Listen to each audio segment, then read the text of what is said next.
Good evening, everyone. It's 6:30, and I'm going to call to order this May 13th, 2025 meeting of Lancaster City Council. Welcome, everyone, to Council Chambers. A few reminders at the top of the meeting. This meeting and its participants are being recorded. Please take a moment to silence your phones and devices if you haven't done so already.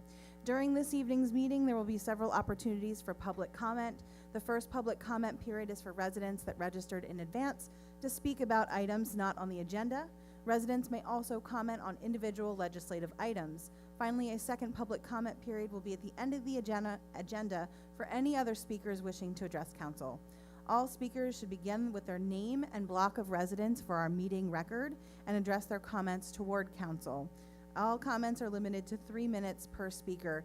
To keep time, this light will turn green when a speaker begins, it will blink yellow when there's 1 minute remaining, and it will turn red when 3 minutes has been expended. Thank you in advance for ensuring that time is kept equally for all. Speakers addressing council and members of the audience will be expected to conduct themselves in an orderly manner and remain respectful of others. Thank you in advance for that as well. And now for all of those who are willing and able, please rise for the Pledge of Allegiance.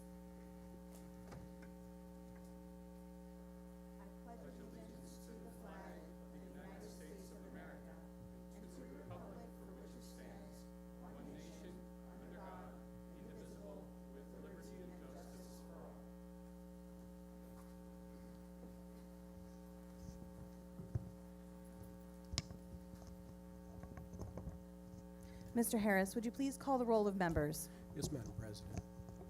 Mr. Med. Here. Mr. Royo. Here. Mr. Cleese. Here. Ms. Craig. Here. Ms. Diaz. Here. Mr. Hirsch. Here. And President Beke. Here. I'll also just make one more note because we are working with a temporary audio system. I'll ask everyone on the dais and anyone speaking from the podium to please make sure that you're speaking very directly into the microphone. Thank you. Our first item is the approval of the minutes of the April 29th, 2025 meeting of council. Motion to approve. Second. We have a motion and a second. Any council comments on the minutes? Hearing none. Mr. Harris. Mr. Med. Aye. Mr. Royo. Aye. Mr. Cleese. Aye. Ms. Craig. Aye. Ms. Diaz. Aye. Mr. Hirsch. Aye. And President Beke. Aye. We'll now move into proclamations, honors, awards, and resolutions of recognition. Our first item is recognizing the accreditation of Lancaster Bureau of Police. I'll turn that over to, I see Chief Mendez here, or Mayor Srirachi, whoever would like to begin. Chief, welcome, and just make sure that light is on. I believe it's a red light or a green light? It's red. It's red. That sounds good. Okay. Thank you. All right. Well, thanks for having us. This has been a long time to get here, as you all are aware. So appreciate the sticking with us as we went through this. Appreciate the mayor for all her support as well.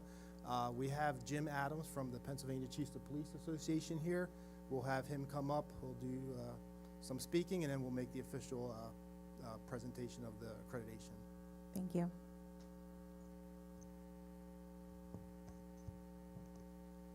Thank you, Chief Mendez, and thank you, City Council, for giving me this opportunity to publicly recognize all the hard work that your police department put into this and what this certificate means. It's more than just a certificate that's going to be hanging in the lobby.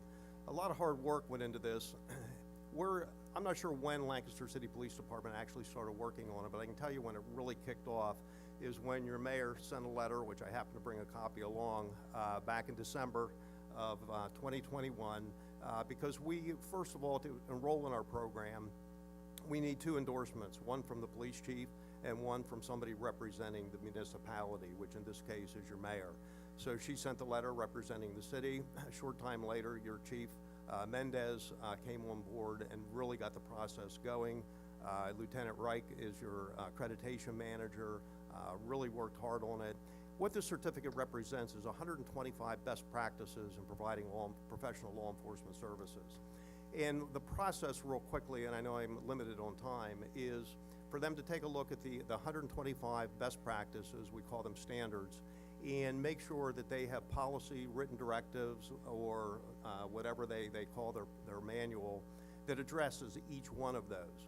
And when I say 125 best practices, it's sort of a little bit of a misnomer, because when you look at each of those standards, there's a lot of what we call bullets or individual standards embedded in that they also have to have written directives for. When you add them all up, that's 370 best practices that this certificate represents. This is not a certificate for life. Our program first rolled out in 2001. Since then, we've accredited 220 police departments in the Commonwealth of Pennsylvania. We currently have 189 accredited agencies. We lose about one every year. Your police department now is included in that 189 police departments. You take a look at what are some of the benefits of this. First of all, the insurance industry recognizes that by being accredited, it is one of the key risk management situations that you can do. And they actually, some insurance companies that write your liability policies actually give a discount, because the studies show when you compare similar police departments, not just in Pennsylvania, but across this nation, accredited police departments get sued significantly less often than non-accredited police departments. And when accredited police departments do get sued, the payouts are significantly less. So by virtue of your police department becoming accredited, you're saving your insurance company money. That's just one small benefit. Another benefit, I know it's a little dated, but after the George Floyd incident, some of our state legislators came out with the 8 can't wait law enforcement initiatives. 8 policies that they felt can't wait, they need to be instituted immediately in police departments. We agreed so much that the accredited police departments already had those 8 can't wait initiatives already addressed by policy. So we try to stay ahead of what's going on a little bit, not all the time. We're constantly, every year, come out with an updated standards manual. We just rolled out, April the 1st of every year, we roll out our new standards manual. It's now up to 130 best practices because of things that are going on. Another area, as far as benefits, the statistics show not only do lawsuits go down, but job-related injuries go down, vehicle crashes involving police cars go down. There's a whole list of benefits as far as being accredited. Now that they're accredited, we sent a team of 3 assessors in to review their policies, and it's not just about having solid policies in place. You can have the best policy manual in the world, but if nobody's following those policies, it really doesn't do you much good. So part of our process is, for every one of those 370 best practices, they had to provide a minimum of 2 what we call proofs of compliance, proofs that their staff is actually following those 370 best practices. 3 years from now, we'll be sending in a fresh team of new assessors, and they'll be going through the entire process again. On an annual basis, your accreditation manager has to do what we call an annual report, where he basically does a self-assessment of your agency and puts themselves through their own assessment on an annual basis. It's constant improvement. It's constantly updating their policies, making sure that they're in the forefront of best practices. I can stand up here and talk all night long about accreditation and best practices, but I'm not going to do that.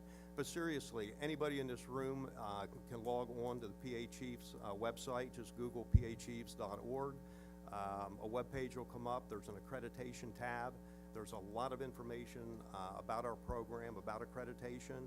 Those 125 standards, 370 best practices are all listed there, free to look at them. If you have any questions, my contact information there. I provided a business card with your mayor. She can share it with everybody. But seriously, before you ask any questions, take a look at the website. And you have a resident expert now in-house, because they've been through the process. They've been working on it for 5 years. They got there. It's not important as far as how long it takes. What's important is you now have an accredited police department. Thank you very much for your time. I'd like to now publicly call up your chief and present the certificate. Also, Mayor, you were instrumental, and certainly if you'd like to come down too, I'd like to present this publicly, recognizing the Lancaster Bureau of Police as an accredited law enforcement agency.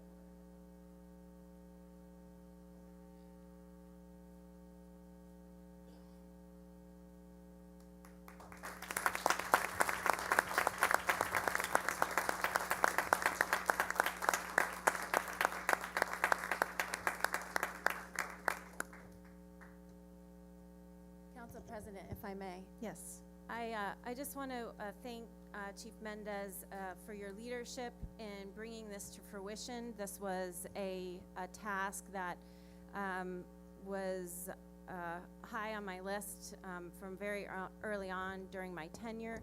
I want to also acknowledge Lieutenant Reich. I'm going to ask you to stand up, sir. Thank you. Lieutenant Reich was responsible for gathering all of the proofs to demonstrate that we were following those best practices, and will continue to be responsible for the accreditation. Anyone who wants to read our police policies, they are available on our website, and you can crosswalk them, obviously, with the Pennsylvania Police Chiefs Association. And I just want council and the public to be aware and underscore something that Mr. Adams said, which is that this is an ongoing process. This is not a once and done. It does require ongoing recertification and accreditation, and we do that by demonstrating that we are maintaining our policies up to date. Those of you who were with me in 2018 knew that our use of force policy needed to be updated. We began that process, but now I can say that all of our policies are updated with best practices. And Chief Mendez is here tonight to demonstrate the commitment of the Bureau of upholding those best practices. And so we really appreciate your leadership. To those members of the Bureau that are here in the room tonight, thank you for your service to our city. We appreciate you and are grateful for the work that's been put in to continue the journey of maintaining the best that we can be, not only in Lancaster County, but across Pennsylvania. Thank you. All right, thank you. Thank you. Again, thanks everybody. If I could just recognize a few people here today. First, I appreciate the kind words, but the reality is it's the men and women of the department that consistently provide this service, and they have, and they're constantly looking to get better and training and making sure they're doing the best they can. So if I could first have, if you're from the Lancaster City Police Department, please stand up. This belongs to you. Stacia.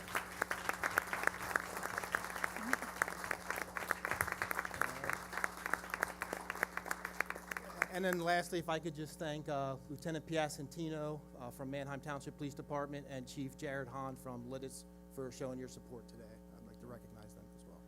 Thank you very So, much, thank Chief, you. and my sincere appreciation for all of the department for going through this process and their commitment and understanding the importance of it. Thank you. All right, thank you.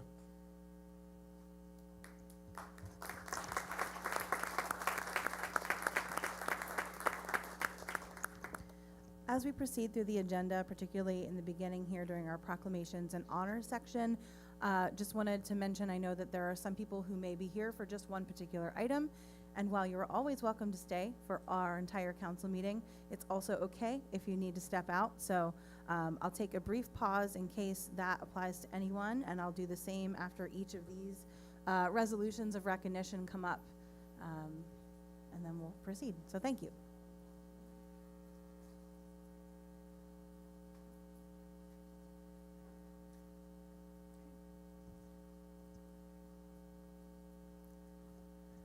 All right, our next resolution of recognition is Council Resolution number 32, 2025. Mr. Harris, if you would. Yes, Madam President. A resolution of the Council of the City of Lancaster designating July 27th to July 29th, 2025 as Lafayette Days in the City of Lancaster, in recognition of the bicentennial of the Great Patriots' visit to our city. Motion to approve. Second. We have a motion and a second. Thank you, councilors.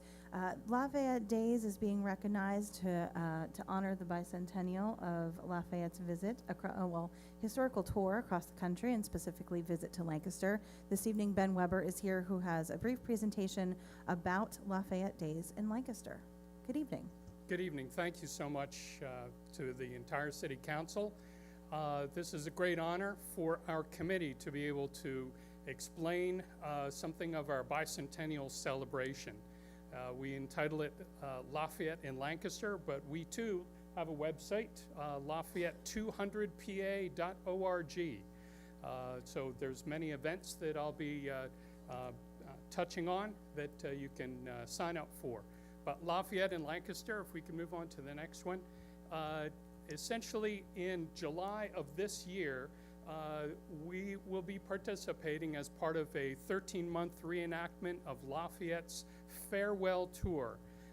And this is a host of festivities that are being planned all throughout the 24 states that he visited. These are both online as well as in-person educational presentations that are being offered to the public, free of charge for the most part, but all in advance of Ben Goldman, who is the reenactor, the Lafayette reenactor there. So next slide, please. The basic question all comes back to who is Lafayette? And some of our younger folks in the audience may have no clue. In fact, some folks who are under 40 years old may have no clue who Lafayette was, because somehow or other we stopped teaching about who Lafayette was in public schools here in the United States. So in a brief primer, Lafayette, at the age of 19, was an extraordinarily wealthy French aristocrat who heard about the American Revolution and its ideals of equality, liberty, and justice for everyone. And he said, I want to be a part of that. Now, he was fabulously wealthy, so he bought his own ship, came over to join the Revolutionary War Army, probably doled out a whole lot of other money, and essentially bought himself a major generalship in the Revolutionary War Army. He helped to supply the troops at Valley Forge. He became a fast friend of George Washington, wounded at the Battle of Brandywine, assisted the Revolutionary Army in many of their maneuvers, ended up being able to convince the French Navy to become involved.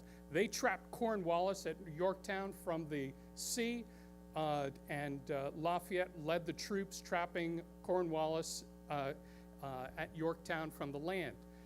Essentially, we would not be a nation without Lafayette. He's an incredibly important person, and yet is so often forgotten. Next slide, please. To show off his celebrity, in the 1800s, when the Capitol was built, that's a picture of the U.S. House of Representatives chamber. That's where the State of the Union is given every year. And you'll see on the left-hand side, there's a larger-than-life, full-length portrait of George Washington.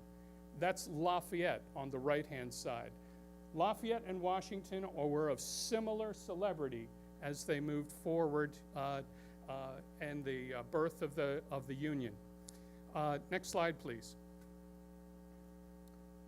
Now, the farewell tour took place but at the insistence of James Monroe, the president in 1824.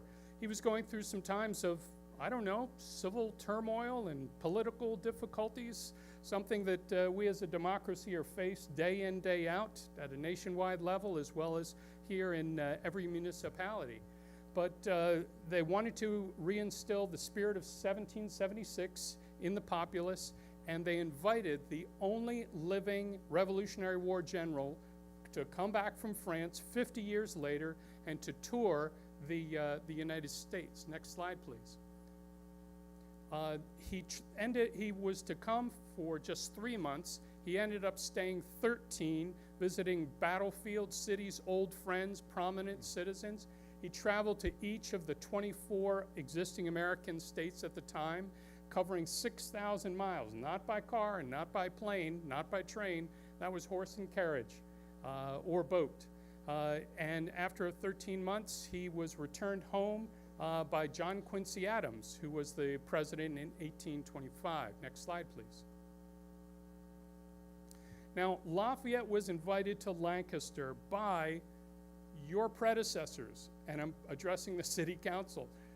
The city council in 1824 wanted Lafayette to come to the city, invited him, and unfortunately, he wasn't able to make it here until July of 1825. We have a letter from him expressing his apologies to you from back in 1825.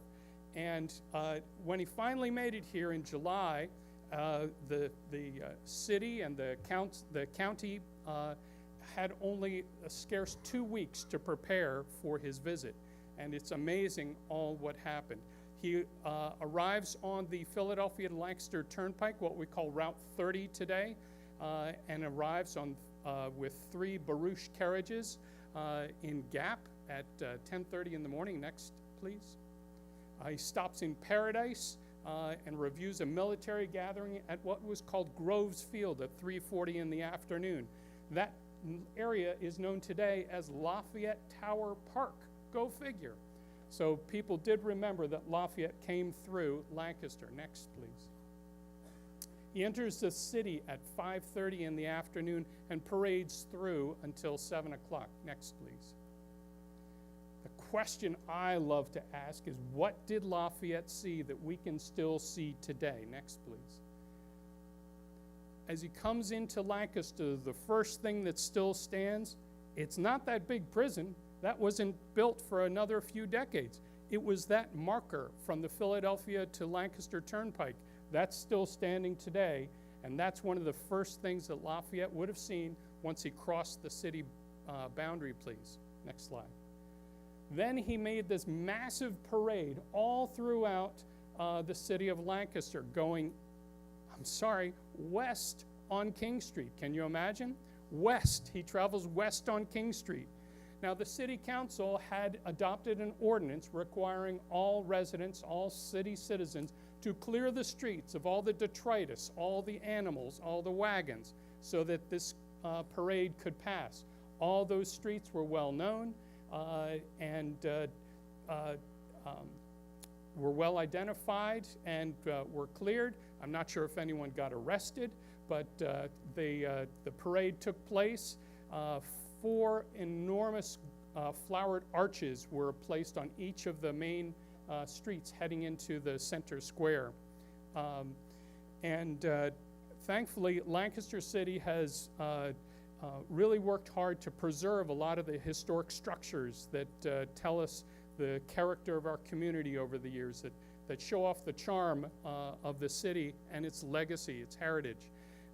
Your historic preservation specialist, Suzanne Stallings, was very kind to identify along that parade route what structures would have stood in place back then or that are still with us today. And it's 34. There are 34 structures that Lafayette would have seen that are still in place today.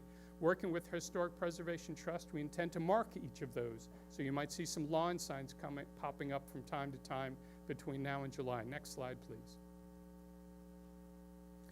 So as he moves through, he also, back on July 27 of 1825, he attends a ball at the Masonic Hall and spends the night at Slaymaker's Pennsylvania Arms Hotel on East King Street, which is where today the Blazin' Jay's chicken hot sandwiches is, right?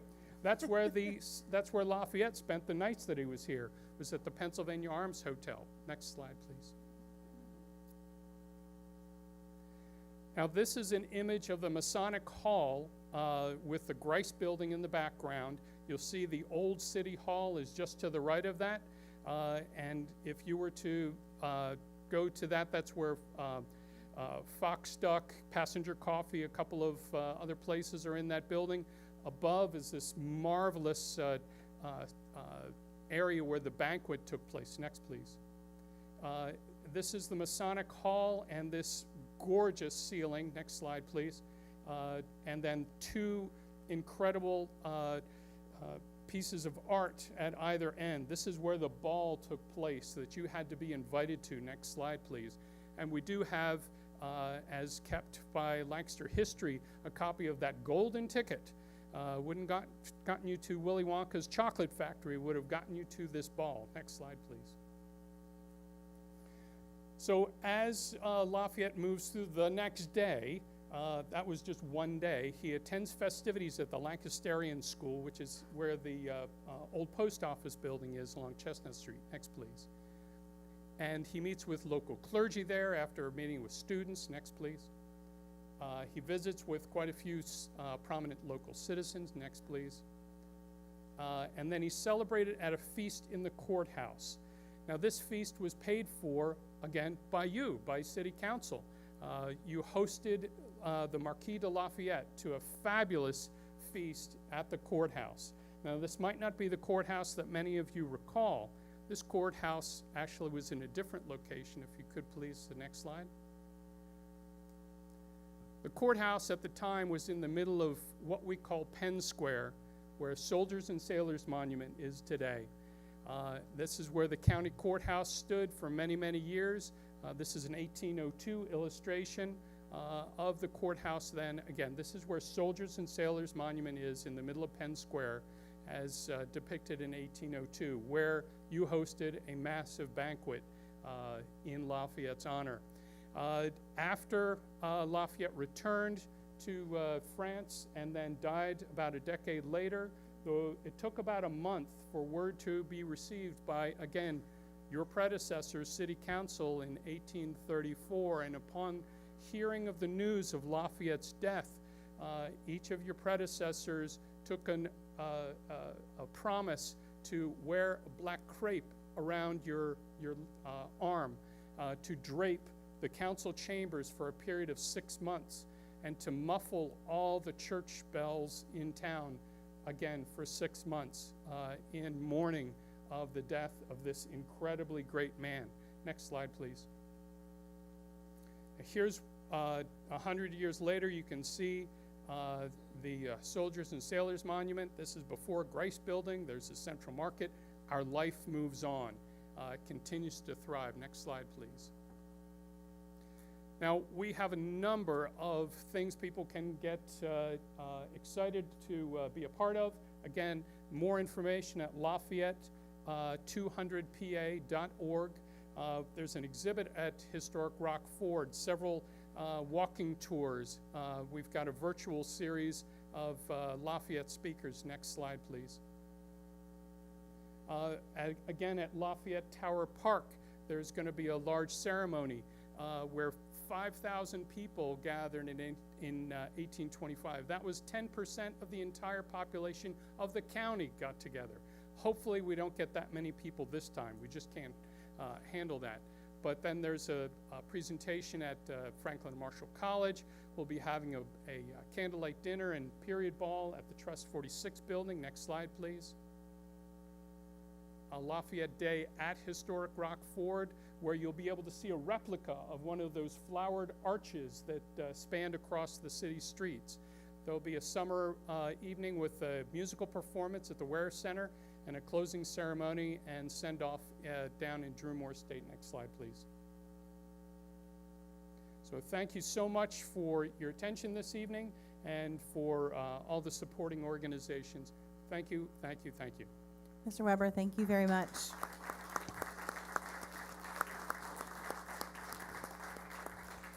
We have a little official business after our history lesson.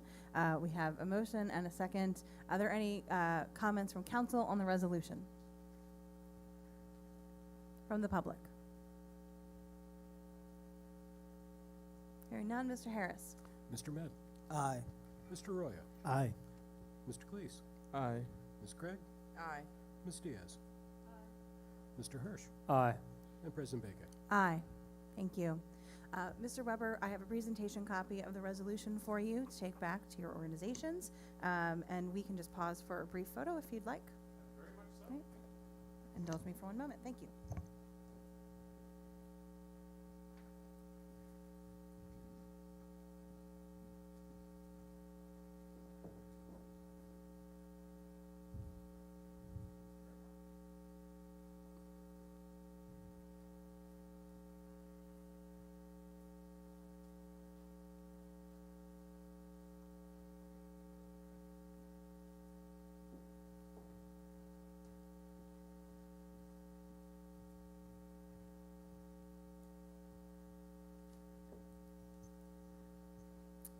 so much. Our next item under this part of the agenda is resolution number 33, 2025. Mr. Harris, if you would. Yes, Madam President. A resolution of the City Council of the City of Lancaster recognizing May 2025 as Bike Month in the City of Lancaster. Motion to approve? Second. We have a motion and a second. Councilor Hirsch. Thank you, Council President. Resolution 33 recognizes May as National Bike Month, and I'd like to invite Laura Pauls-Thomas and Leah Zickman from Global Shapers to give a brief presentation on some of the exciting things that are happening this Bike Month here in Lancaster.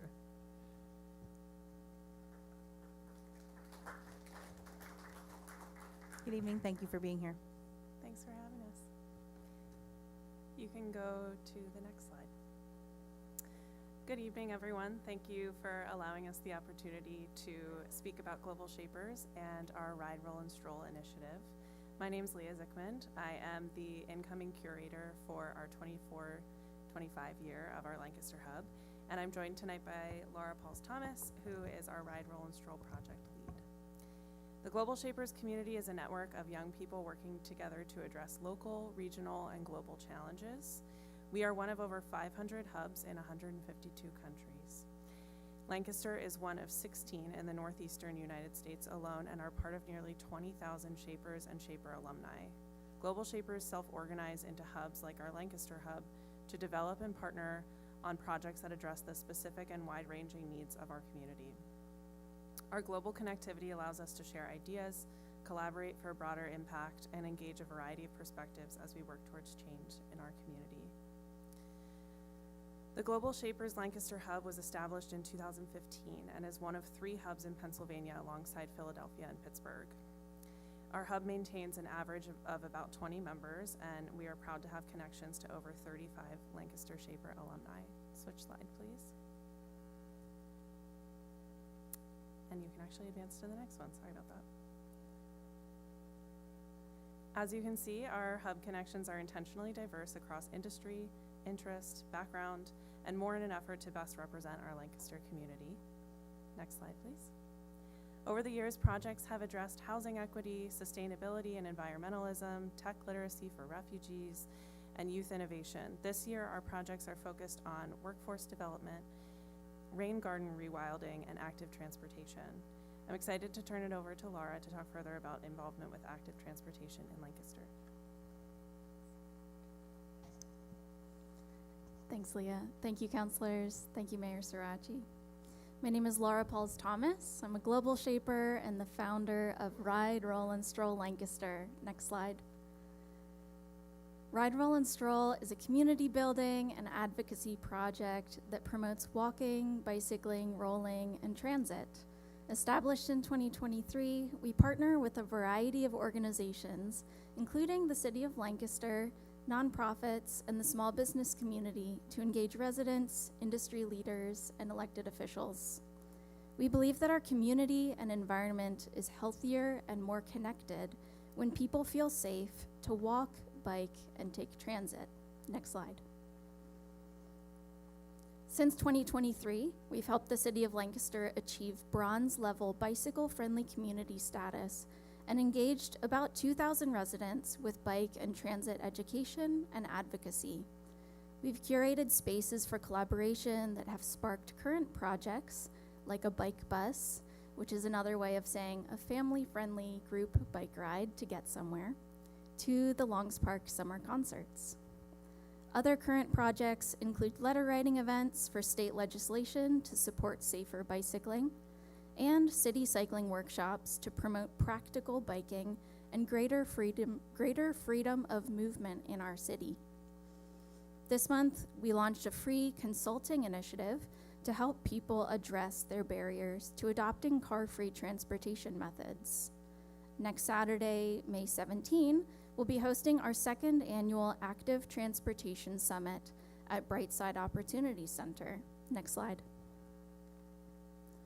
One of our key partners is the Lancaster Bikes Coalition, which was established around 2014 and has historically focused on providing quality bike parking and organizing annual bike counts to measure the use and effectiveness of our city's bike infrastructure. The coalition currently is working to promote municipal and business engagement with Bicycle Friendly America programs, as well as bike education programs for elementary school students in the school district of Lancaster. Next slide. On behalf of Ride, Roll, and Stroll Lancaster, the Lancaster Bikes Coalition, and our community partners, we invite you to support our work making Lancaster a safer place for all who use our streets. Get involved by attending Bike Month events, including our Ride, Roll, and Stroll Active Transportation Summit this Saturday. You can also join the Lancaster Bikes Coalition for bi-monthly virtual meetings and volunteer opportunities. Next slide. So thank you, councilors and Mayor Sirachi, for your time and for your support of Vision Zero policies that support safe and joyful biking in Lancaster. And please reach out if you have any questions. Thank you very much.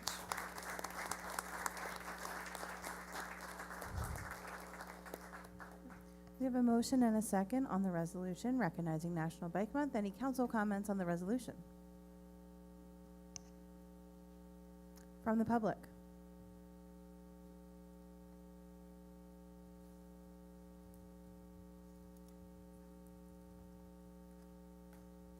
Good evening.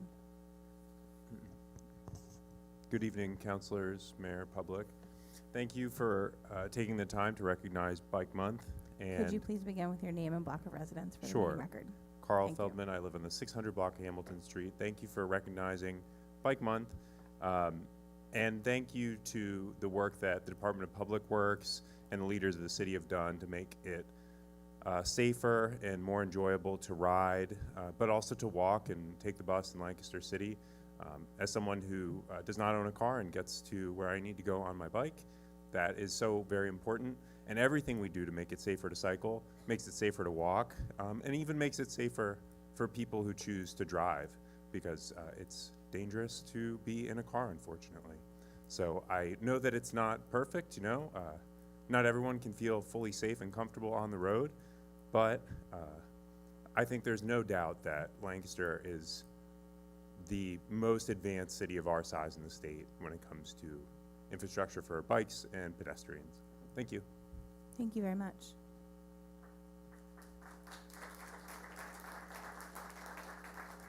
Any additional comments on the resolution from the public?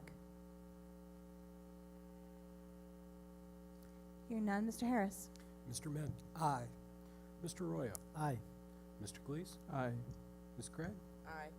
Ms. Diaz, Aye. Mr. Hirsch, Aye. and President Baker. Aye. Council President, if I may, I Councilor have Hirsch.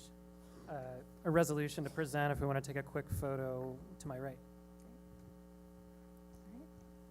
We will excuse ourselves to do that. Thank you for your patience, everyone.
Our next item on the agenda, resolution number 35, number 2025. Mr. Harris. Yes, Madam President. A resolution of the Council of the City of Lancaster celebrating National Public Works Week in commemoration of the tens of thousands of men and women in North America and the City of Lancaster, who provide and maintain the infrastructure and services collectively known as Public Works. Motion to approve. Second. We have a motion and a second. Counselor Hirsch. Thank you, Council President. I know we have a lot on our agenda, but I did want to say a quick word. This resolution recognizes that May 18th to 24th is National Public Works Week.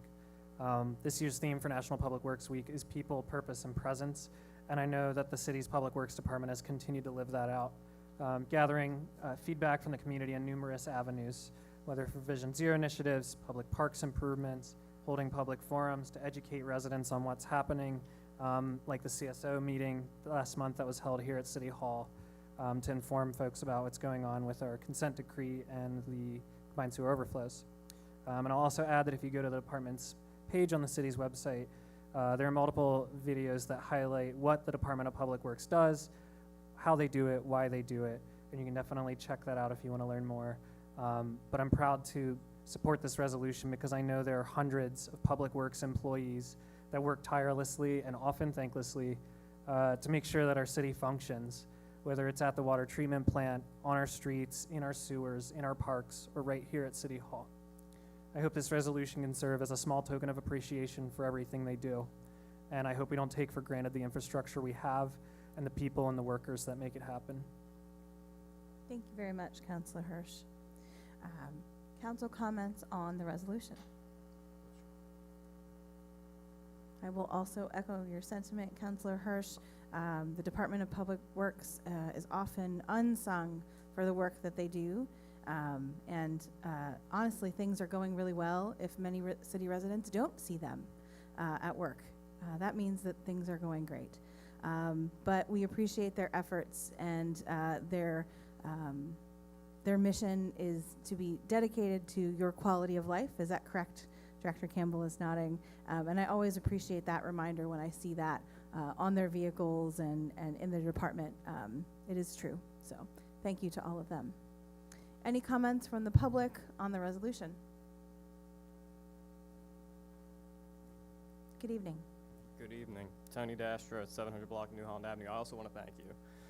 As someone who wears high-vis during the day and sometimes is on the road marking out utilities, sometimes in storm structures, inspecting them, checking out signs, things of that nature, it is nice to see Public Works recognized and appreciated, especially because I know Councilor Craig and I have had this conversation, like, what is Public Works? Like, it's such a broad thing that for so many communities can mean different things. Like, for us, I'm grateful to live in a community that owns its water infrastructure. I'm grateful to live in a community that actually adds bike infrastructure. Like, we do good work in Lancaster, and I'm grateful to live in a community that values those long-term investments and continues to build on them, because ultimately, if it wasn't for Public Works, there would be private works that are only interested in taking the equity away from our residents, out of their pockets, out of their homes, and so on and so forth. So thank you for the resolution, and that's what I got.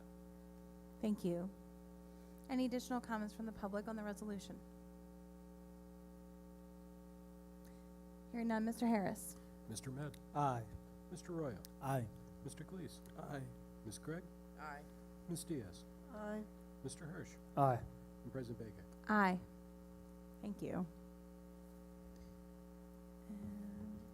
All right, last item under this part of the agenda is resolution number 38, 2025. Mr. Harris. A resolution of the Council of the City of Lancaster calling on the legislature of the Commonwealth of Pennsylvania to raise the state-controlled minimum wage and to grant to Pennsylvania municipalities the power to make future wage control adjustments. Motion to approve. Second. We have a motion and a second. This is introduced by Councilor Ahmed. Thank you, Council President. In lieu of reading the resolution this evening, I just wanted to take a moment to thank the members of the community and other elected officials from across the state, including Governor Shapiro, in joining this campaign to call for support of House Bill 1150, which would raise the minimum wage to $15 in the state of Pennsylvania. When we talk about the crisis we face nationally in affordability, many times we forget to mention that there are community members who are living off of a minimum wage of $7.25 currently here in Lancaster and in Pennsylvania. So this resolution calls for the support of House Bill 1150 to raise the wage and also give local control and year-over increases to the minimum wage in the state of Pennsylvania. And this evening we have State Representative Nikki Rivera to talk a little bit more and in support of House Bill 1150.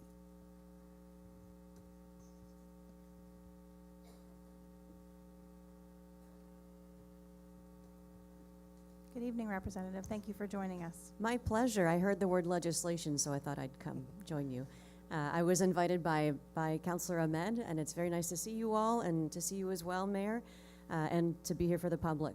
So State Representative Nikki Rivera for House District 96. And I wanted to talk about minimum wage and let you know what's happening at the state level and where we are with passing this legislation. And it's great to see that there's a resolution coming out of our city as well for this. So if you work hard and you play by the rules, you should be able to support your family and pay your bills. But it is impossible to do that on a $7.25 per hour basis. That's been our minimum wage since 2009, when Pennsylvania first established that minimum wage. But the cost of living has certainly increased substantially. Not even a single person can support themselves when it comes to rent, utilities, food, and saving for the future on a $7.25 per hour wage. So now, as Councilor Ahmed mentioned, we are in the middle of a housing crisis.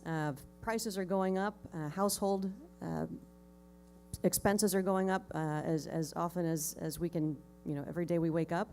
And that's only going to get worse with the tariffs that are coming up. We need to act to ensure that Pennsylvania's workers are getting paid a fair and living wage. And I like to call it a living wage because we all need that level. After all, our neighbors around us can afford to pay their residents a higher minimum wage. We have New Jersey, New York, Delaware, Maryland, Ohio, and West Virginia who've raised their wages above Pennsylvania's. So why are we so far behind? Well, here's what's happening in the Capitol. First of all, Governor Shapiro's proposed budget for 25-26 raises the minimum wage to $15 an hour and $9 an hour for tipped workers, with an effective date of January 1st of the coming year, 2026. What can be done by our residents is to call our senators and encourage them to support the governor's budget plan to increase the minimum wage. In the House, we have Representative Ronnie Green from Philadelphia. She's put forth House Bill 1150, raising the wage to $15 per hour, and in addition to doing that, including a cost of living adjustment annually. So in 2027, January 1st of 2027, there would be an automatic cost of living increase along with the minimum wage so that we don't fall into these 15-year lapses of increasing our minimum wage for folks.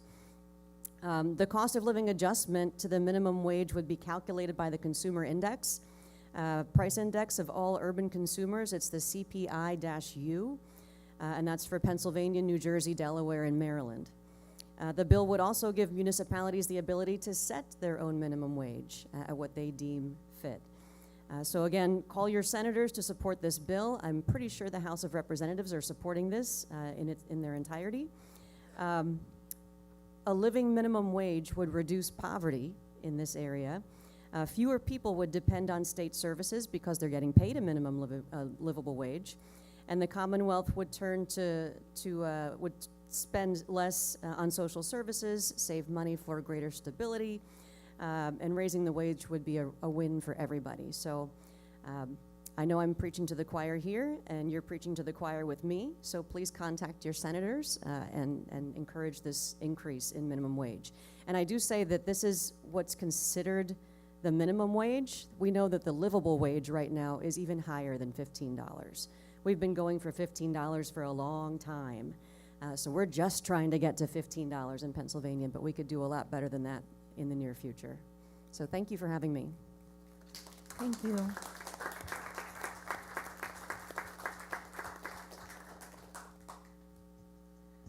We have a motion and a second on Resolution 38. Any council comments from the public?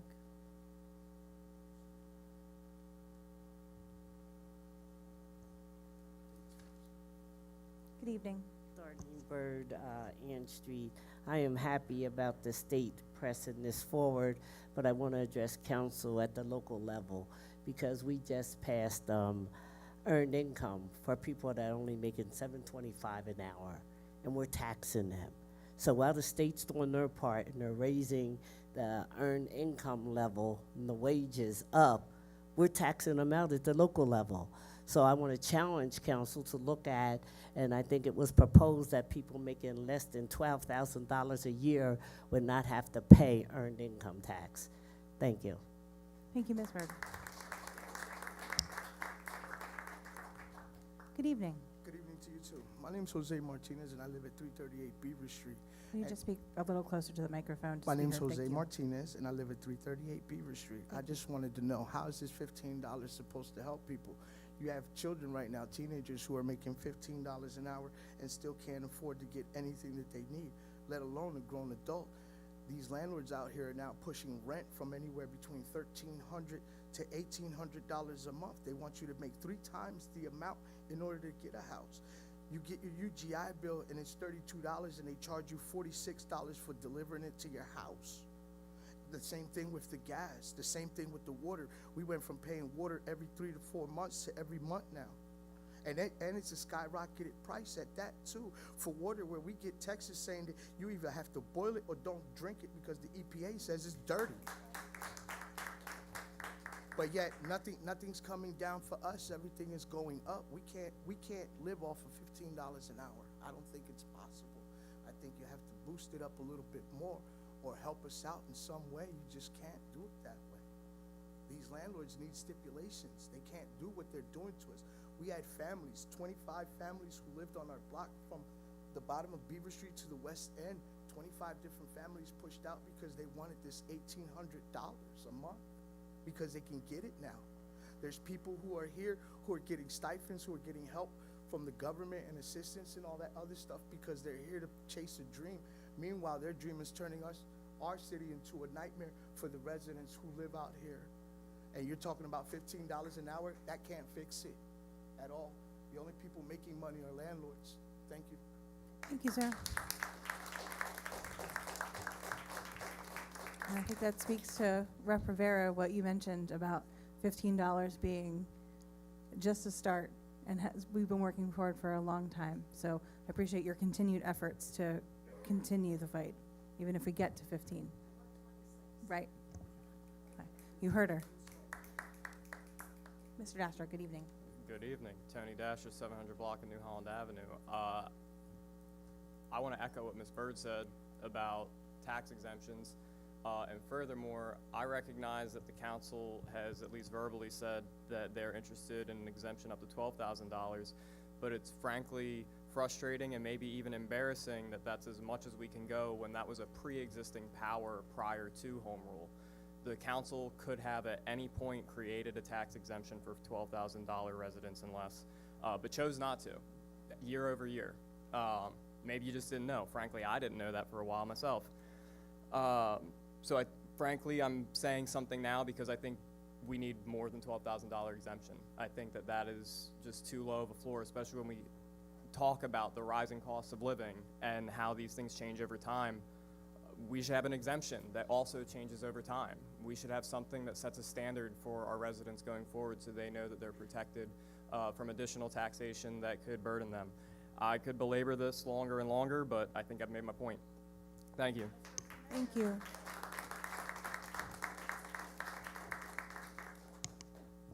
Any additional comment from the public on the resolution? Hearing none, Mr. Harris. Mr. Ahmed. Aye. Mr. Arroyo. Aye. Mr. Cleese. Aye. Ms. Craig. Aye. Ms. Diaz. Aye. Mr. Hirsch. Aye. President Bacon. Aye. Thank you, councilors. Yes, I do have a copy of the resolution for State Representative Nikki Rivera. Great, thank you.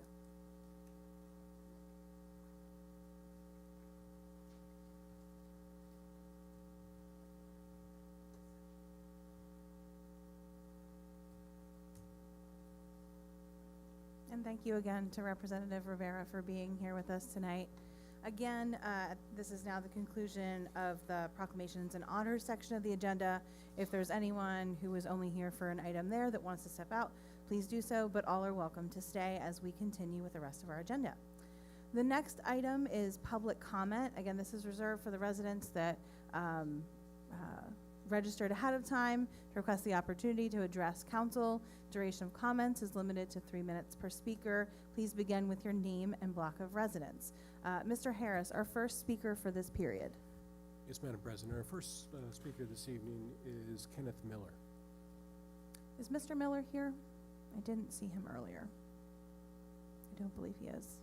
We'll check again at the end. Our next speaker, Mr. Harris. Yes, Madam President. Our next speaker is Shannon Butler LeCoute.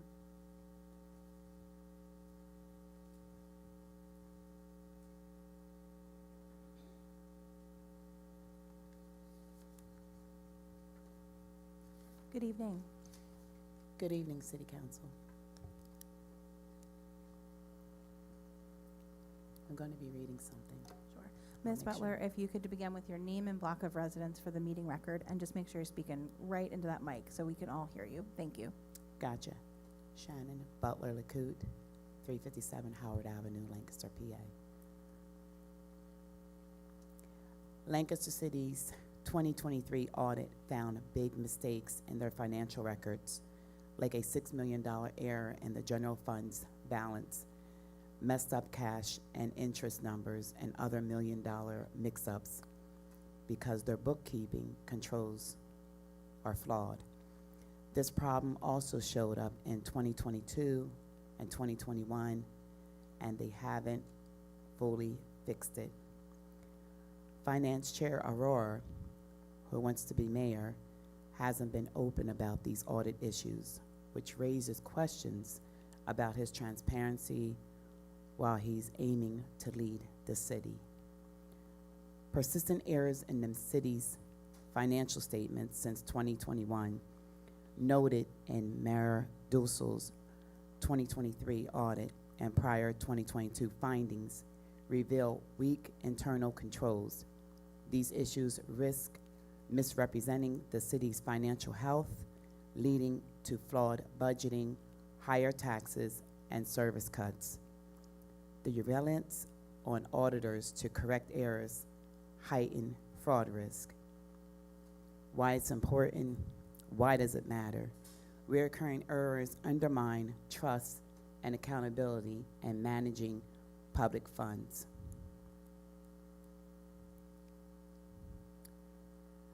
This audit highlights systematic weaknesses in Lancaster City's finance reporting, with errors totaling millions, including a $6 million fund balance overstatement in the general fund and a significant inter-fund misstatements. The persistence of similar issues from 2022 to 2023 suggests ongoing challenges, internal control, implementation. If you need further details, such as the corrective action plan or additional context from Lancaster City's financial reports, let me know and I can search for relevant documents or updates. Thank you. Thank you very much.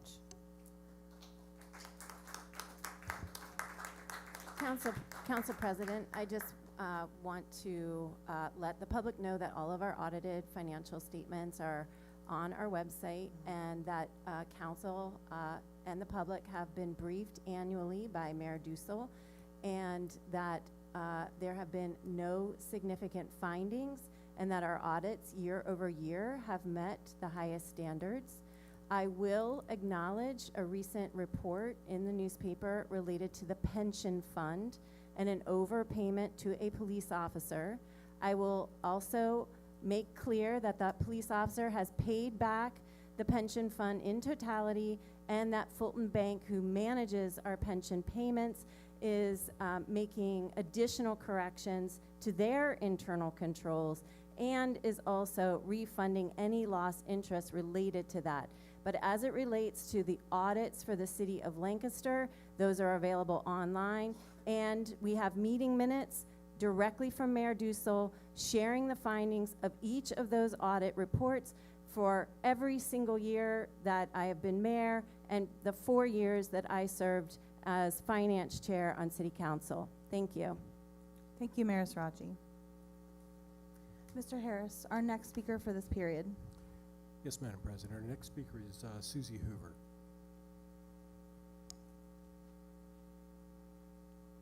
Good evening. Good evening. Susie Hoover, East King Street. This is going to be a little change of pace here. Over the last few months, a lot of attention has been given to use of force by a member of our police department. My following opinions on use of force were shaped by several experiences, notably by serving on a federal jury in Philadelphia involving a state trooper accused of excessive force in 2014, in which the trooper was acquitted. I also completed the Citizens Police Academy in 2019 and was a neighborhood coordinator for the East King Improvement District. Though I have grave reservations about accounting my experience with the juvenile bike riders, I think it is important to do this evening. A number of months ago, I was walking on the 0 block of North Queen when I heard a lot of commotion behind me. The bikers were riding on the sidewalk and people were rushing out of the way. I kept walking and the bikers moved onto Queen Street. When I got to Ewell Plaza, these juvenile bikers surrounded around me, coming closer to me as they rode past my face.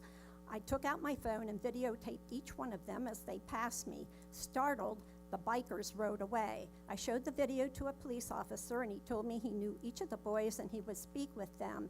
Their actions were clearly psychological to harass and intimidate me. What is disconcerting, these juveniles definitely could be my grandchildren and possibly my great-grandchildren. On October 13, 2023, I sent a detailed account to Chief Mendez regarding an incident at 1:26 a.m. on September 30th, 2023, involving the Edward Gardner shooting resulting in an accident in North Lyman, East King. It was very chaotic, and Officer Hatfield attempted to tie off the area as it was now a crime scene. A man at the scene refused to move, verbal non-compliance, and filmed as he verbally harassed Officer Hatfield, psychological. Officer Hatfield remained very professional and calm as he continued his work. Officer Hatfield repeatedly assured this man that his supervising officer would arrive to speak with him, responding him with, "Yes, sir," "No, sir." The man actually turned off his phone and called Officer Hatfield an obscenity. Passive resistance. Officer Hatfield continued his work without missing a beat. I not only wrote Chief Mendez about the incident, I also wrote a personal note to Officer Hatfield. People have different experiences and different viewpoints. Though there is nothing to be gained by being verbally combative, it is inappropriate to use loud, forceful, accusatory communication, particularly during a city council meeting. Thank you. Thank you.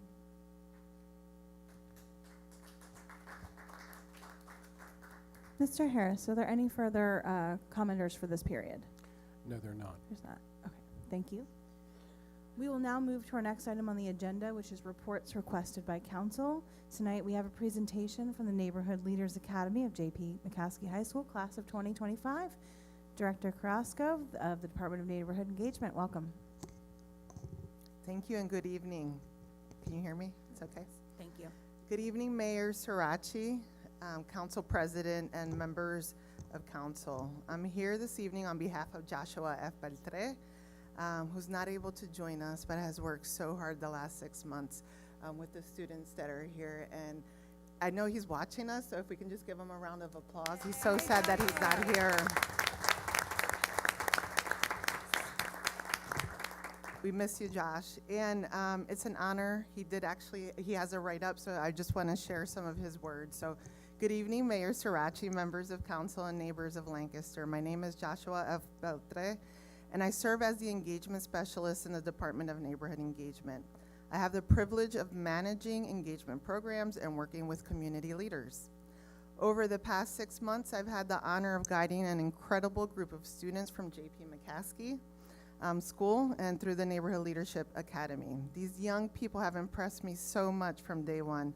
Their level of commitment, curiosity, and care for their community has been so inspiring to me. Together, we explored how local government works, how neighbors can collaborate to create positive change, and most importantly, how essential youth voices are in building a stronger and more inclusive Lancaster.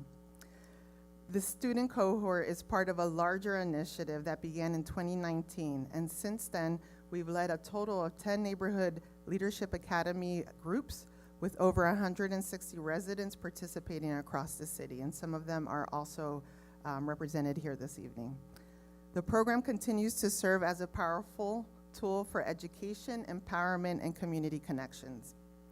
A recent highlight was the students' involvement in the Traffic Garden project during Open Streets this past Saturday. They partnered with the Department of Public Works to design a bike safety course, used chalk paint to create the layout, and taught younger children about stop signs, yielding, and pedestrian safety, all through a hands-on biking simulation that they created. It was a proud moment that showed what's possible when we trust our youth to lead and educate their peers. What excites me the most in these students are just getting started. What excites me most is that these students are just getting started. They've already expressed interest in applying for Love Your Block mini grants to continue leading neighborhood projects. That's the heart of this work, is connecting education and real tools and opportunities to take action in the community. None of this would have been possible without your support, City Council, so just want to thank you. Thank you for your continued support in building community in the city, and also want to acknowledge High Foundation for their contributions, which covers the full cost of the program and related expenses. Now I'd like to welcome some of the students to the podium. We have 4 students that want to share some comments and reflections on their experience. So if we can have the students come up.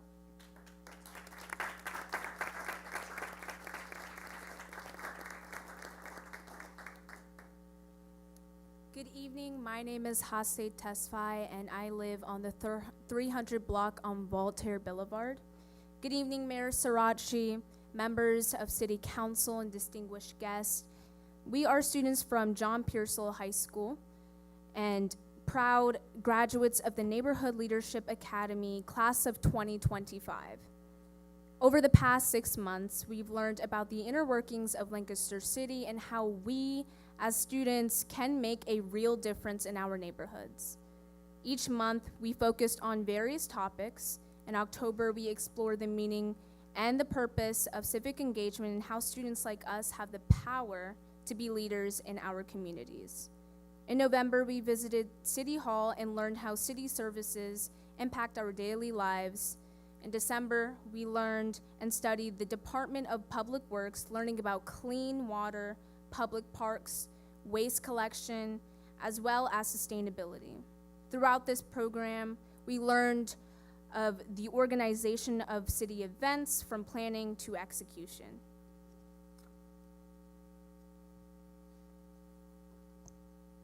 Good evening. My name is Jonathan Peters. I live on the 700 block of Marietta. And the biggest experience that we did as a part of NLA is that we planned a pop-up traffic garden during Open Streets on Saturday, and all of the people you see here today spent somewhere between 3 and 6 hours there setting it up and also providing an example to the kids on how to conform to road safety. Essentially what we did is we designed signs, questions, and the layout of the pop-up garden for kids to bring bikes and come bike around in the area. And throughout the day, we would walk them around, explain to them what the signs meant, and teach them about road safety. Good evening. My name is Kai Unrumusnoski. I'm from the 200th block of North Pine Street. And I'm going to share some reflections on the Neighborhood Leadership Academy and what I learned in this experience. So the main thing that I really got out of this is how I learned how important local government is and how it's really connected to everyday life. From the bike lanes that I ride on every day to get to school, to the parks that I go to the events like Open Streets that are run.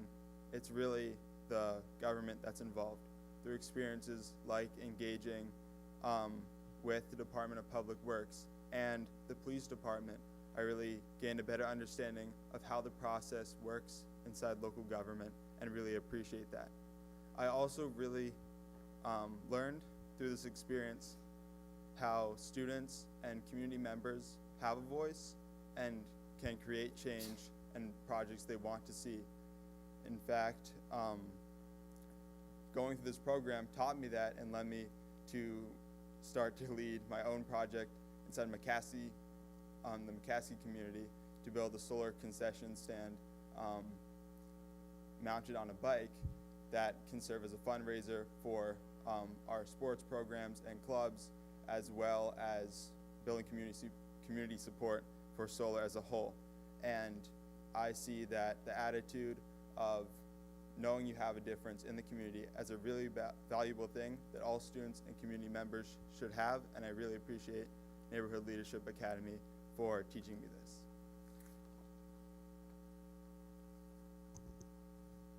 Good evening. My name is Rochelle Quitch. I reside on the 200th block of South Queen Street. I will also be sharing some of the reflections that I had through the duration of Neighborhood Leaders Academy. One thing that I believe that I really learned was what it means to be a leader. So whether that was when we went to town hall here for the first time or when we went to the police department, all of these places we were greeted with open arms, but we were also shown a different facet of what it means to lead the community. We learned how every person has a different role, so whether that is a police department and a police officer on the streets or city council managing our legislation, change happens in many different ways. I was also shown what it means to be a leader through those leading our program, whether that is our amazing teacher, Miss Savage, who allows this program to happen, or Josh, who couldn't make it, who's always leading us and showing us different things. It was really inspirational to me to show that we can have our own voice. And myself, I felt that I was able to take a stance in leadership along with all those here today at Open Streets, which was mentioned, where we got to lead the younger kids through our traffic garden and show them how the rules work. So even if that was on the small scale, one day when they're older or when all these people have grown, maybe they will be on the streets and they will be having a safer experience biking or using the bike lanes that might be created because of that. So I would also like to say a big thanks to you, City Council, and Mayor Soares for providing us the funding for this program, because it has really been impactful in shaping what it means to be a leader and giving us this amazing opportunity to meet so many different people and have so many new experiences. So thank you very, very much, and I would like to give the mic to Miss Milsey. Thank you. Amazing. And you just experienced a few minutes of that. That's been our experience for the last 6 months. And I just wanted to give a quick shout out to the teachers that are here, the school districts that have, the school district of Lancaster that's partnered with us. The students spent half a day, so the school district contributed. They truly believe in this program and contributed half a day in staffing to make sure that the students were immersed in local government. So thank you so much, and thank you for the comments. What incredible leaders we have. So at this time, I'd like to invite Mrs. Amy Savage to the podium. Mrs. Savage has been dedicated and part of this process for the several years. Even through COVID, she would show up. And so I'm really thankful for her. And also new to this year, we had two new teachers, so Gabriel Payton and John Seacrest as well. So just want to thank you for your continued support. So Mrs. Savage is going to come and join us, and she's actually going to read the names because not all the students are here tonight, believe it or not. The class is bigger. So we just want to record the student's name into public record. So 100 years from now, when their kids are Googling or whatever happens 100 years from now, they can see that the students were part of this process. So thank you so much, and thank you, Mrs. Savage.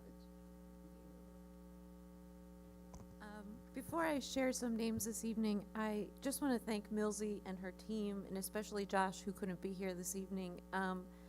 The past 6 months have been nothing shy of just magical. We've We've grown a lot, we've learned a lot, and I'm so proud tonight to be able to share with you the names of our 2025 Neighborhood Leader Academy students. Alexander Maurer, Ana Belis Oviedo, Angelina Carrasco, Anthea Manning, Aya Ismat, Brian Rodriguez, Benjamin Gillespie, Camille Doe, Celia Keener. As you all hear your names, you can scoot up front there. Christopher Ruggiero, Cindy Reyes, Dialenis Batista, Dia Tapalia, Elizabeth Palacios, Emily Ventura, Francesca Garcia, Helianis Maldonado, Haset Tesfaye, Jenny Pham, Jonathan Peters, Juliana Maldonado, Kai Unwin Wisnowski, Kira Cozy Martin, Cordell Booth, Kai Lehman, Lily Ferguson, Lindsay Bizignani, Miranda Veras, Pragia Tapalia, Rachel Quich, Rihanna Morales, Vida Rodriguez, Lucy Weaver, Xavier Payton, and Angeline Palomeno. Congratulations to all of them. Thank you so much. And council, if you can please join us for a quick photo. Thank you for your time. Thank you. We'll take a photo with our proud graduates.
Thank you again to all of the students and congratulations.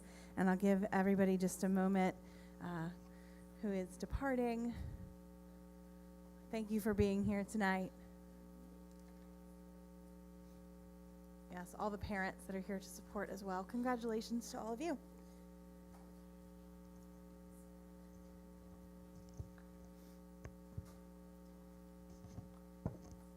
All right, we will move on to our next item on the agenda, which is reports of committees of council. These were the meetings held on May 5th, 2025.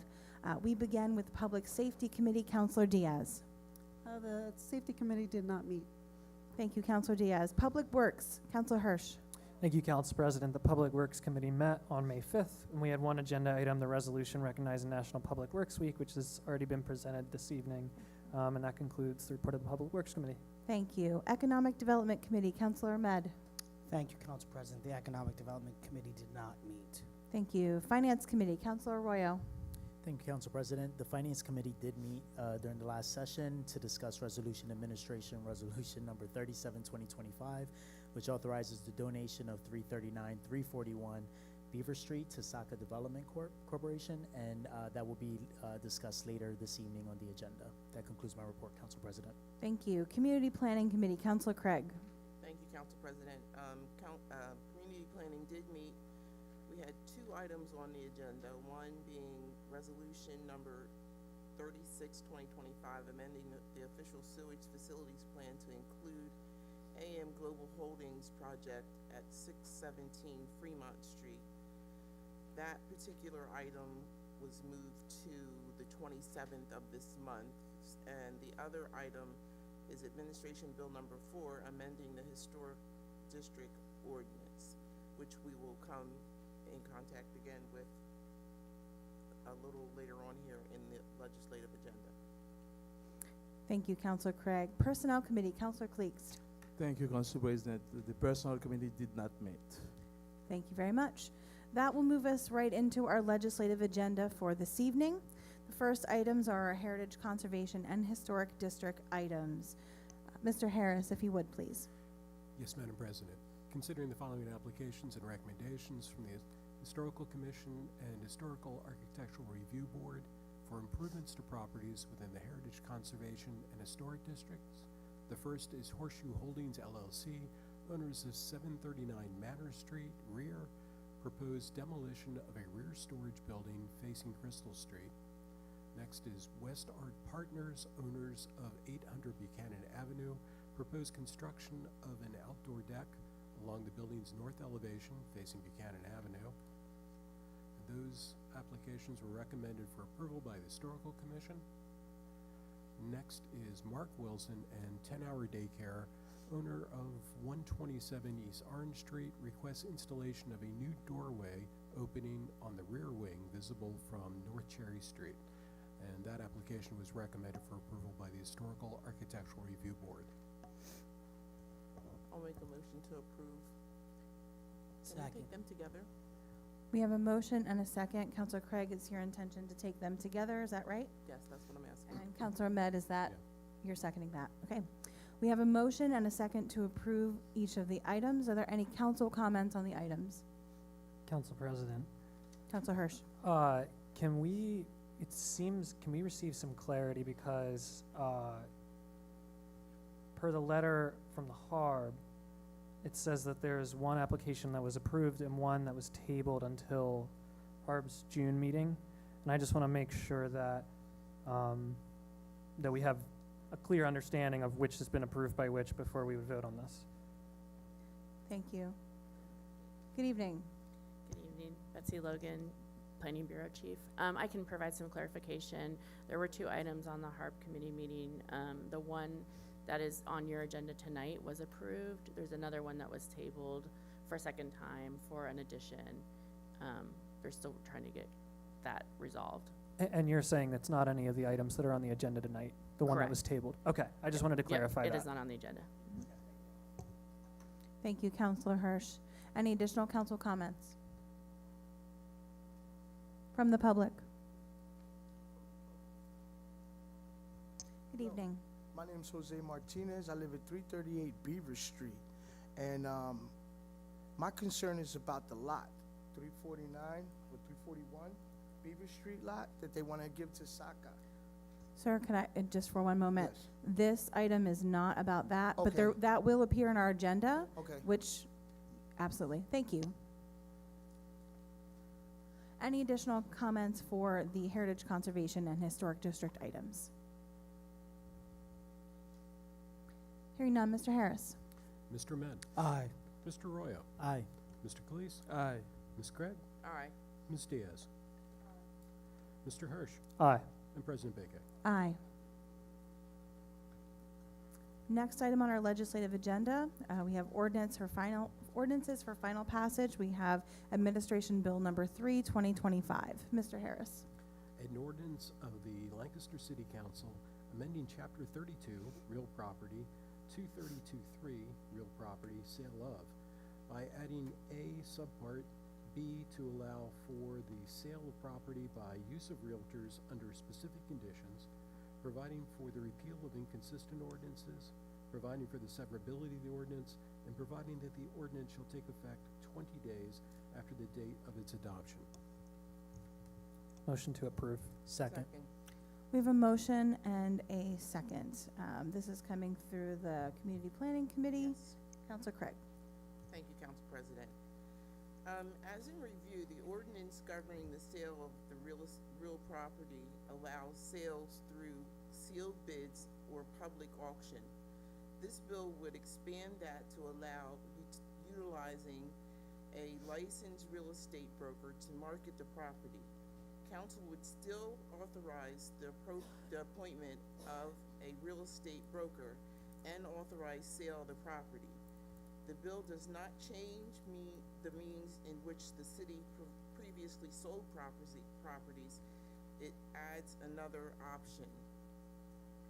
Now, that was presented by the mayor, and I don't know if there's anything that she may want to add to that, or if there's any other questions. Thank you, Councilor Craig. Mayor Sarachi, anything additional to add on this one at this time? Just to draw the council's attention to section 1, which ensures that by resolution, council will authorize specific parcels of property to be sold through a licensed real estate broker. And as Councilor Craig mentioned, council would be approving the terms, conditions, and basis upon which offers received by the licensed real estate broker will be evaluated, such that the utilization of the property in the future can be taken into consideration. Provide who has the authorization to negotiate an offer and accept an offer, and provide for the compensation to be paid for the real estate broker, and also require reporting to City Council and the public regarding the status of any agreements. And finally, to set forth the time frame during which offers of sale may be solicited for such property by a licensed real estate broker. And so I just wanted to clarify that the ordinance being considered tonight stipulates all of these items. Thank you, Mayor Sarachi. May I ask a question, just a finer point? This bill, it's a question and the answer to. This bill doesn't authorize the sale of any particular property. This is amending our methods of sale. Is that correct? That is correct. This is generally about the ways in which the city can proceed with the sale of real property. Thank you. And a follow-up question. As it stands today, the final sale of the property would also be approved by council. Does this bill change that in any way, shape, or form? No, it does not. Thank you. Any additional council comments on the bill? Councilor Diaz. If I may, President, how much of the real estate agent will receive the percentage that they will receive for the sale? I believe that's to be negotiated or to be set on a case-by-case basis by council in the setting of the terms. Mayor Sarachi, is that correct? Correct. Thank you. Additional council comments on the bill? Comments from the public?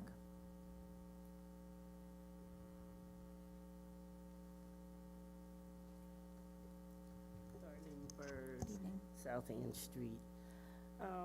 We had a lot of conversations about this.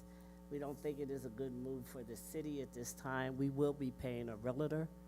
I mean, again, that's coming out of taxpayers' dollars. The RACO board already has a realtor that they use. So I don't understand why we would hire another realtor.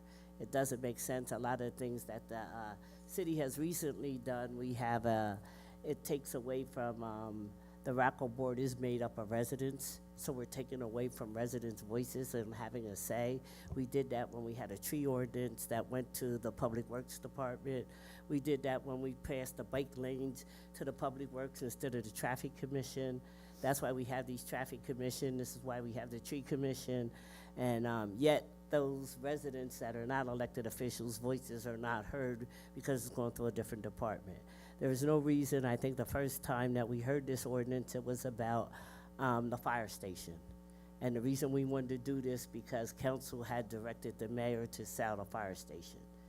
Now we seem to be changing it just to open up other options, which is, something we want to talk about. I think about the mayor when you made your State of the Union, you talked about how many people can't afford their water bill and what percentage of people will not be able to afford it coming up. Well, we know when people can't afford their water bill, their houses become condemned. We know that goes to the RACO board.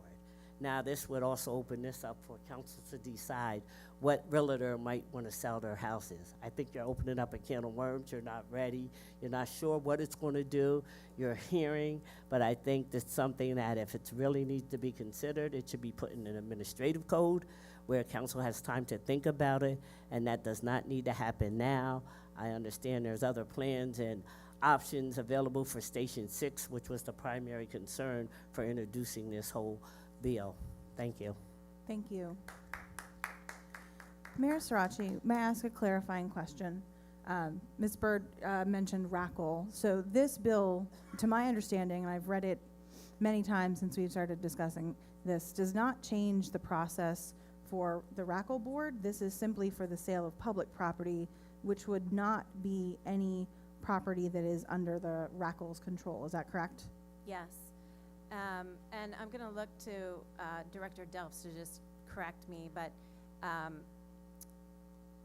in the past, the RACL has transferred property to the city, and the city has transferred property to RACL in certain circumstances.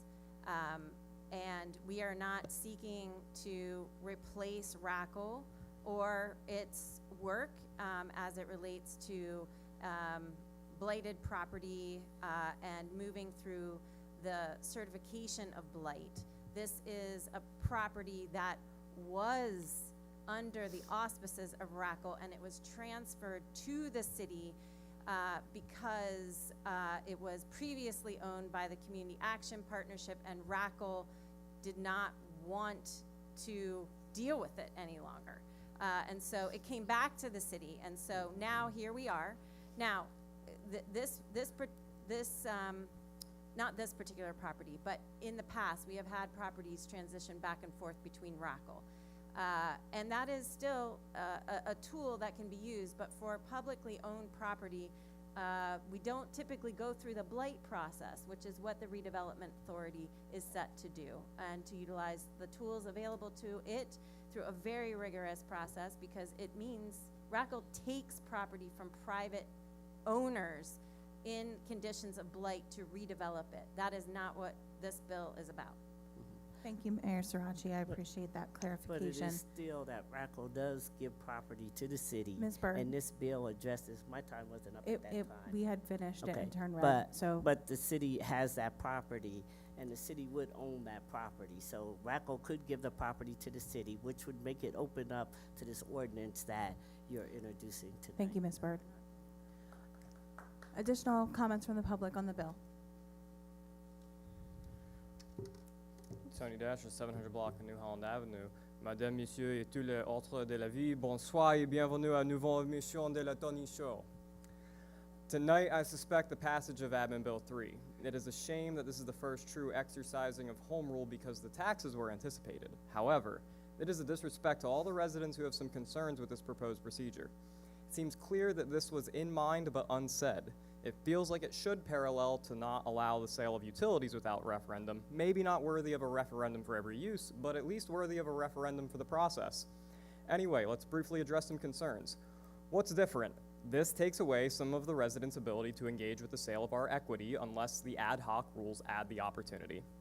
But it's still advertised, Tony. Well, that might hold a little more weight with me if the city hadn't lost a case to a resident regarding advertising in the tree ordinance. But we elected these people. Yeah, sure, we did, but not under a home rule charter when we did so, and this feels like a panic to create new rules that will be more challenging to use with a split council or a political difference between the mayor and the council. We didn't elect these individuals with the home rule intention. So to me, it feels like a temporary usurping of power for the sake of efficiency, but frankly, I'm not too interested in government efficiency right now. There was severe opposition to districts by at least 3 sitting councilors, 1 in favor, and 3 others who may have had opinions or statements but didn't push them strongly as far as I saw. There was a similar energy towards pushing the Ethics Commission, which was considered necessary, and yet there are no ethics concerns in Ba Sing Se. Within the invisible walls of this municipality, there are no ethics concerns. Well, if there are no ethics concerns, then this should be no problem requiring that the realtor, who will be compensated by the taxpayers, be vetted by the still forming Ethics Commission.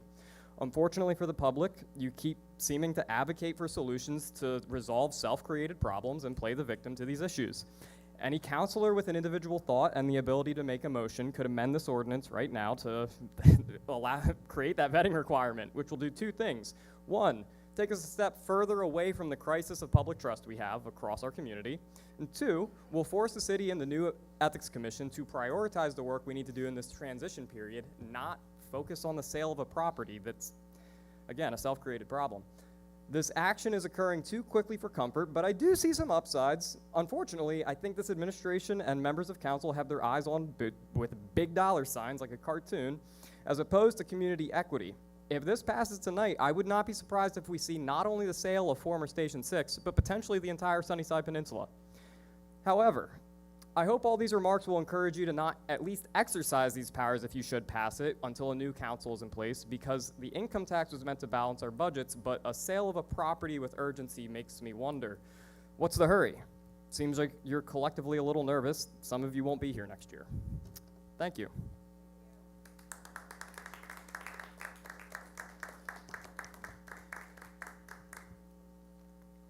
Susie Gomez, 100 block of North Reservoir Street. I second Darlene Bird and Tony Dastra. I think that there's a lot of takeaways in this city, and no one is concerned about who's filling your deep pockets, which are the taxpayers. We pay you to do a job. We rely on your expert opinion because you guys are the ones that are looking at everything that we cannot. And what we see here is a problem. So I want to reiterate why Reverend Polite came and offered Station 6. I'm going to hand this to Mayor Deneen Sirachi if she doesn't have it already. If you do have it, here's another copy.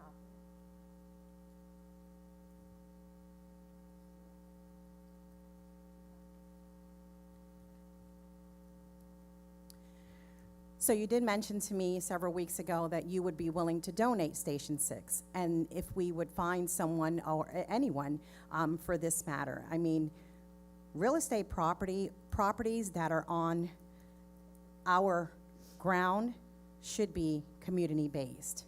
There's no return investment when it comes to the residents of this city. The hardworking taxpayers that are getting hurt behind every decision that this council is making. Every decision. And we're tired of the lies. So I say that because it's very important that you focus on the Polite family, who, who he's labeled as an icon in City Hall. They have come a long way. The family has come a long way. So I'm just giving it back to you. If you want a return investment, or if you want to be so gracious enough to look at what's in front of you, because there's a great presentation there that can affect a large community that is in desperate need right now. I don't think you guys look at the blacks and browns. I think that you look at what's, like Tony said, dollar signs. It's to fill your deep pockets, and it's sadly to say, I'm not saying that you haven't done anything good for our city, because we do see the good, but we also see the bad. The decisions that you guys are making is not helping the next generation in Lancaster City. There are more outsiders coming into our city, taking it by force. LLCs. Why? There's hardworking taxpayers in this city. Why do we got to keep giving up our next kid's future home to another LLC? You're giving up properties for $1, but there's no return investment. We're left with what? Nothing. To work 2 jobs so that we can feed our kids? It's becoming a nuisance. You're not listening to the public.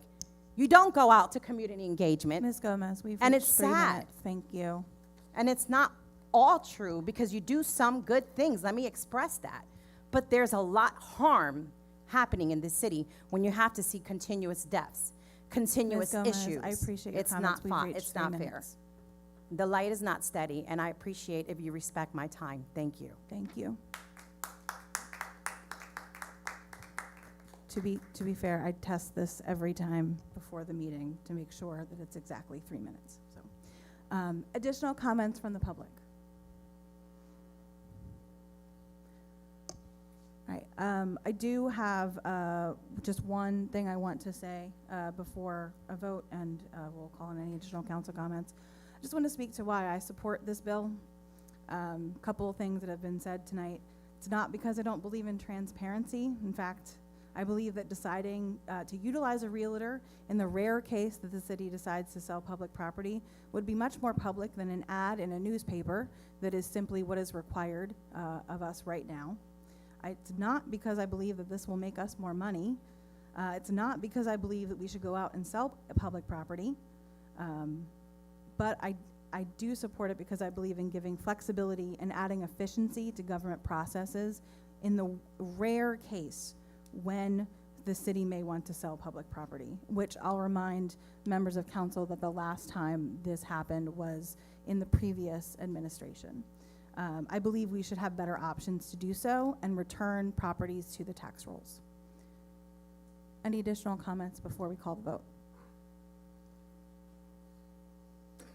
Hearing none, Mr. Harris. Yes, Madam President. Mr. Ahmed. Aye. Mr. Royo. Aye. Mr. Cleese. Aye. Ms. Gregg. Aye. Ms. Diaz. Nay. Mr. Hirsch. Aye. President Bacon. Aye. We now move to our next item on the agenda, item C, which is ordinances for first reading. We have Administration Bill Number 4, 2025.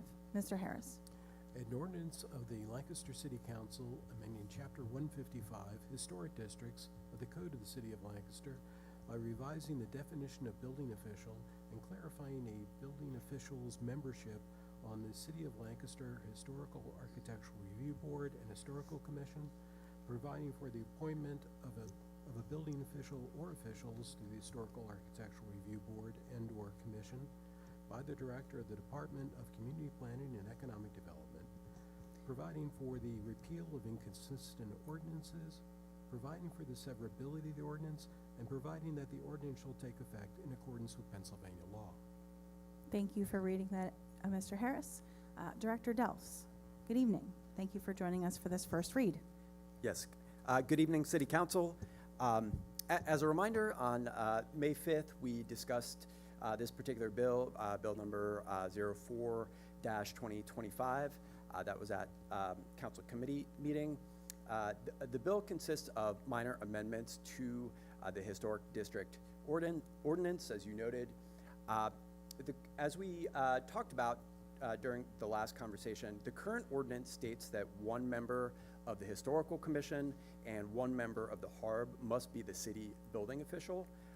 The amended ordinance that's before you tonight as a first reading, that amended ordinance maintains that requirement of having a city building official, but it updates the definition of the building official to include modern professional certification standards for our building code personnel. The amendment also creates flexibility to select other qualified building code staff to serve on the Historical Commission and HARB beyond the singular chief building official. You might remember last time that I mentioned when this code was first written, we only had one city building official, and now we actually have a few certified staff who can fulfill this role. And lastly, the amendments to the ordinance provide for the Director of Community Planning and Economic Development to designate the professional who serves on the Historical Commission and the HARB. And that I think summarizes all the main points in the bill. If there are any questions, I'm happy to answer those for you. Thank you, Director Dels. One question. Yes. The current ordinance that governs this appointment of the building official, you had mentioned at our committee meeting that the update to the standards was actually, it was best practice in the state or a state level requirement. Can you refresh me on what that was?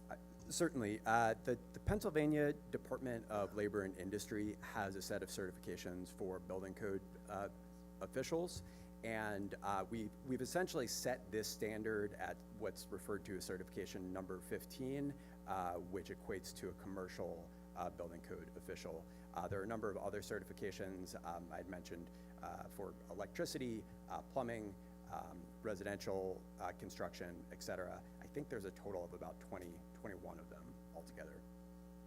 So in essence, this ordinance makes it, makes the requirements to serve on these boards more rigorous, and also we have more of those certified folks employed currently.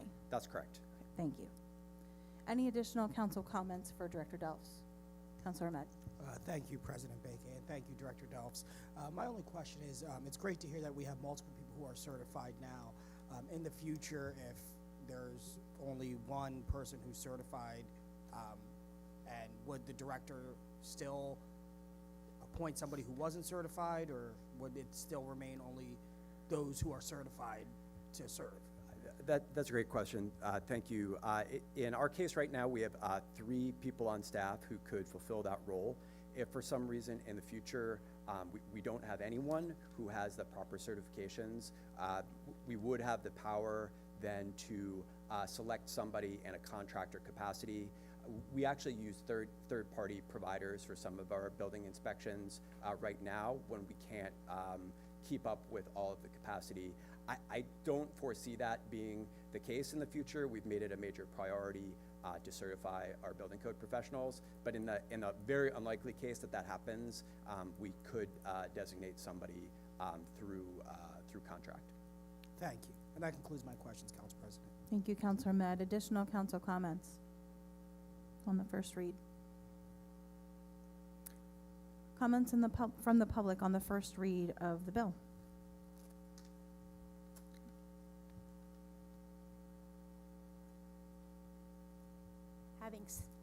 Susie Hoover, East King Street.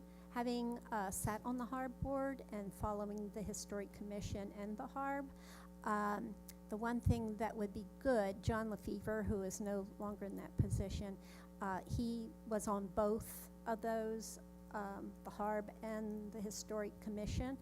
The one thing that would be very good, I know you're going to have a couple people, is that there be continuity, that the one person be on the HARB so they know the whole history. It's a problem if they don't know what has happened in the past, and that's hard to catch up on.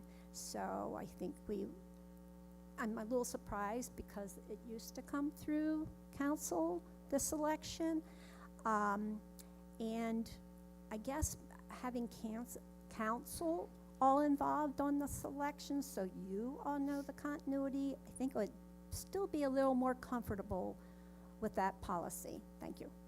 Thank you.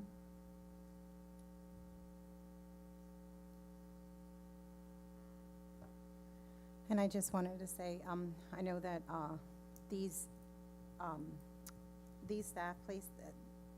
placements have to go through certification. My question is, before going outside to a third party, will you at least look within the city of Lancaster for those that do qualify for these positions to be appointed before you open this door just to get a third party involved? Because you're changing legislation, or you're changing the wordings or the descriptions to fit a different narrative, not to fit the narrative for the taxpayers in the city of Lancaster, for the graduates, for the innovators, for the next generation. I see you guys opening a lot of doors to outsiders here. We're not a metropolitan area, it's a small city. And we deserve to be respected. This is where we live, this is where we graduate from, and this is where we pay our tax dollar. There should be a return investment, respectfully, to all residents. Thank you.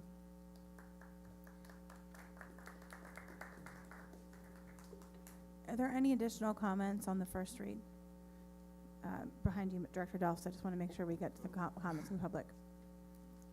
Tony Thank you. Dasher, 700 block New Holland Avenue. I just wanted to say, I think that Susie Hoover's right, that this person should be on both of these boards. So I hope in choosing any of these positions, you continue that practice, because it is important that everybody understands the full context in that role.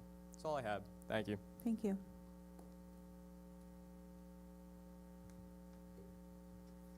Darlene Bird, South End Street. I did like the idea that council had a say in selecting who sits on the board, and we're taking that away.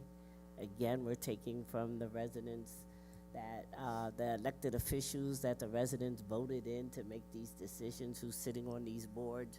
We do too much consulting in the city with these third parties, way too much. I would like to see us looking at, if council really wants to make a change, talk about the process. Because people come and they sit through these historic commission meetings, and it delays projects when we're talking about affordable housing and it's delayed. And we're not talking about any other process to speed that up. We're talking about who's going to sit on the board. And let's change what's required of them.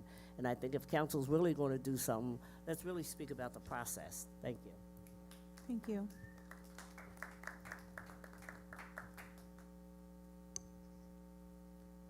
All right, I'll remind everyone that this is a first read of this bill, and it will appear, I believe, Mr. Harris, if I'm correct, at our next meeting on the 27th. Is that right?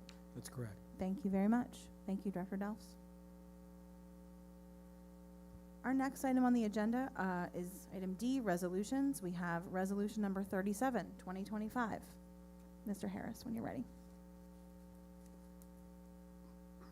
A resolution of the Council of the City of Lancaster authorizing proper officials of the City of Lancaster to enter into a donation agreement with Saca Development Corporation, a Pennsylvania nonprofit housing corporation, pursuant to which the city will donate the property known and designated as 341 Beaver Street, Lancaster, Pennsylvania, 17602, tax parcel 3340592500000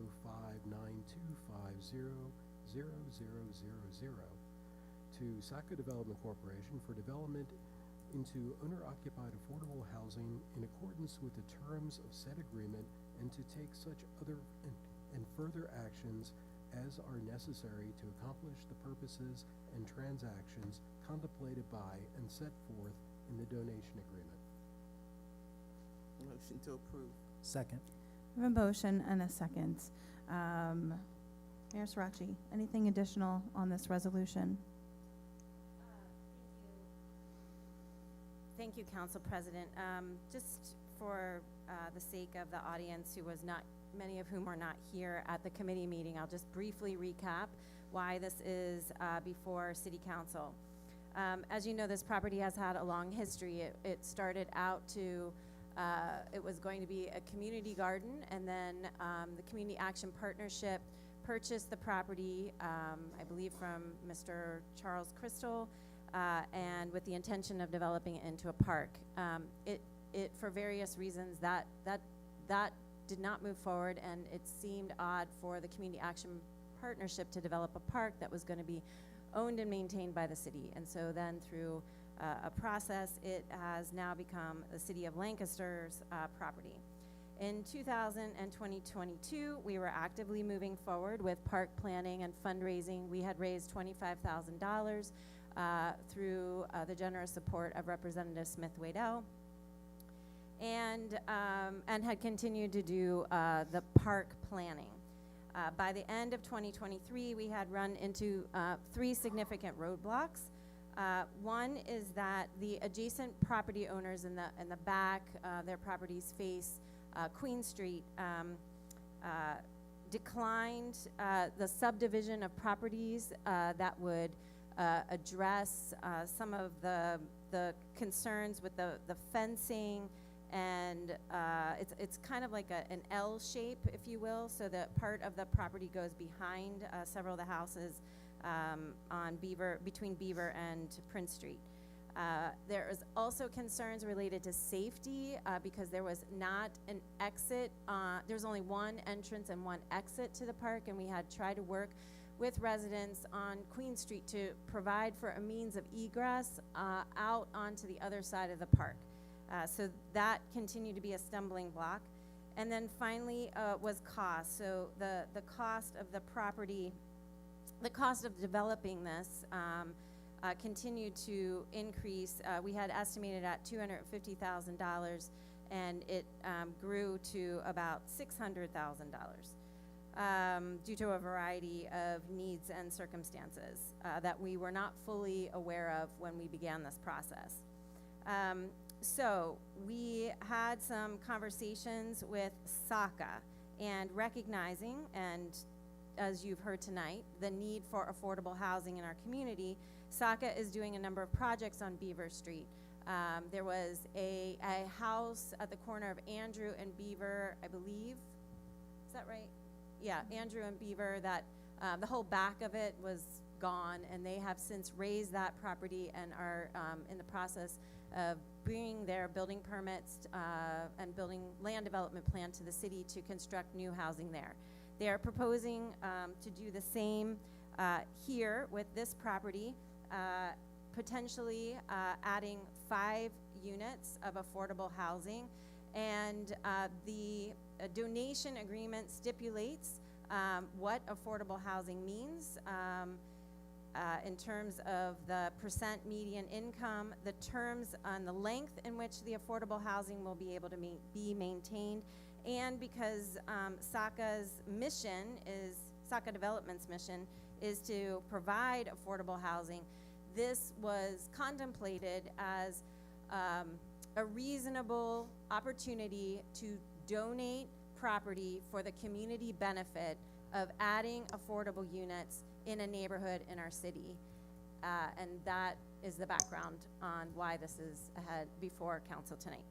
Thank you very much, Mayor Sirachi, for that recap from our May 5th meeting. Council comments on the resolution. Council President, if I may. Councilor Hirsch. I just want to voice my support for this resolution primarily because, one, it is affordable housing that is being, contemplated here, and that they have a track record of doing so.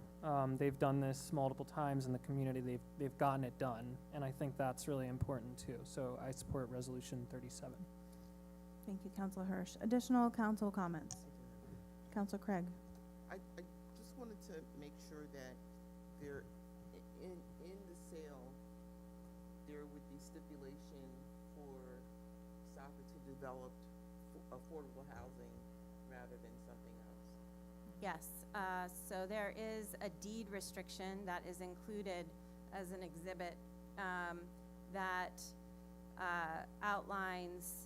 It's 15 years that Yes. it's in effect. Is that correct? Yeah, thank you. So it, and these affordable housing restrictions, I would say for SACA development, it's 15 years, but they are always renewed. SACA development has always renewed their affordable housing stipulations to concur with the HUD guidelines of the same. So that is why properties throughout the city that were developed by SACA continue to be affordable to this day. It is why we've been able to support the renovation of some of those properties like the Cigar Factory Apartments at Pershing and South Lime with ARPA dollars, because they have stayed affordable housing beyond the original 15 years. Thank you. Any additional council comments? If I may, President. Councilor Diaz. When you're saying affordable, what are the prices? So I believe that they are stipulated in the resolution, which I have to find my notes from the last meeting because I Yeah. believe I'm having the same problem. Mayor Sirachi, I believe in the deed restrictions is listed that if it's sold to as a primary residence, it's limited to 80% of the Lancaster County median income. If it's to renters, it's 60% of the Lancaster County median income. Thank you. That's correct. Additional comments from council? Comments from the public, sir? Yes, how you doing? My name's Jose Martinez, and I'm a resident of Beaver Street, 338 Beaver Street. And since 2008, since I moved on here, yes, we've been interested in that lot. It went through a lot of hands, and we tried to purchase it ourselves. But like you said, it came with stipulations. We couldn't build, we couldn't do anything. That $20,000, the mayor presented me with a $20,000 check. We gave up $5,000 in donations for that because Ms. Busgo and Ms. Milsey came through the neighborhood pitching for the park.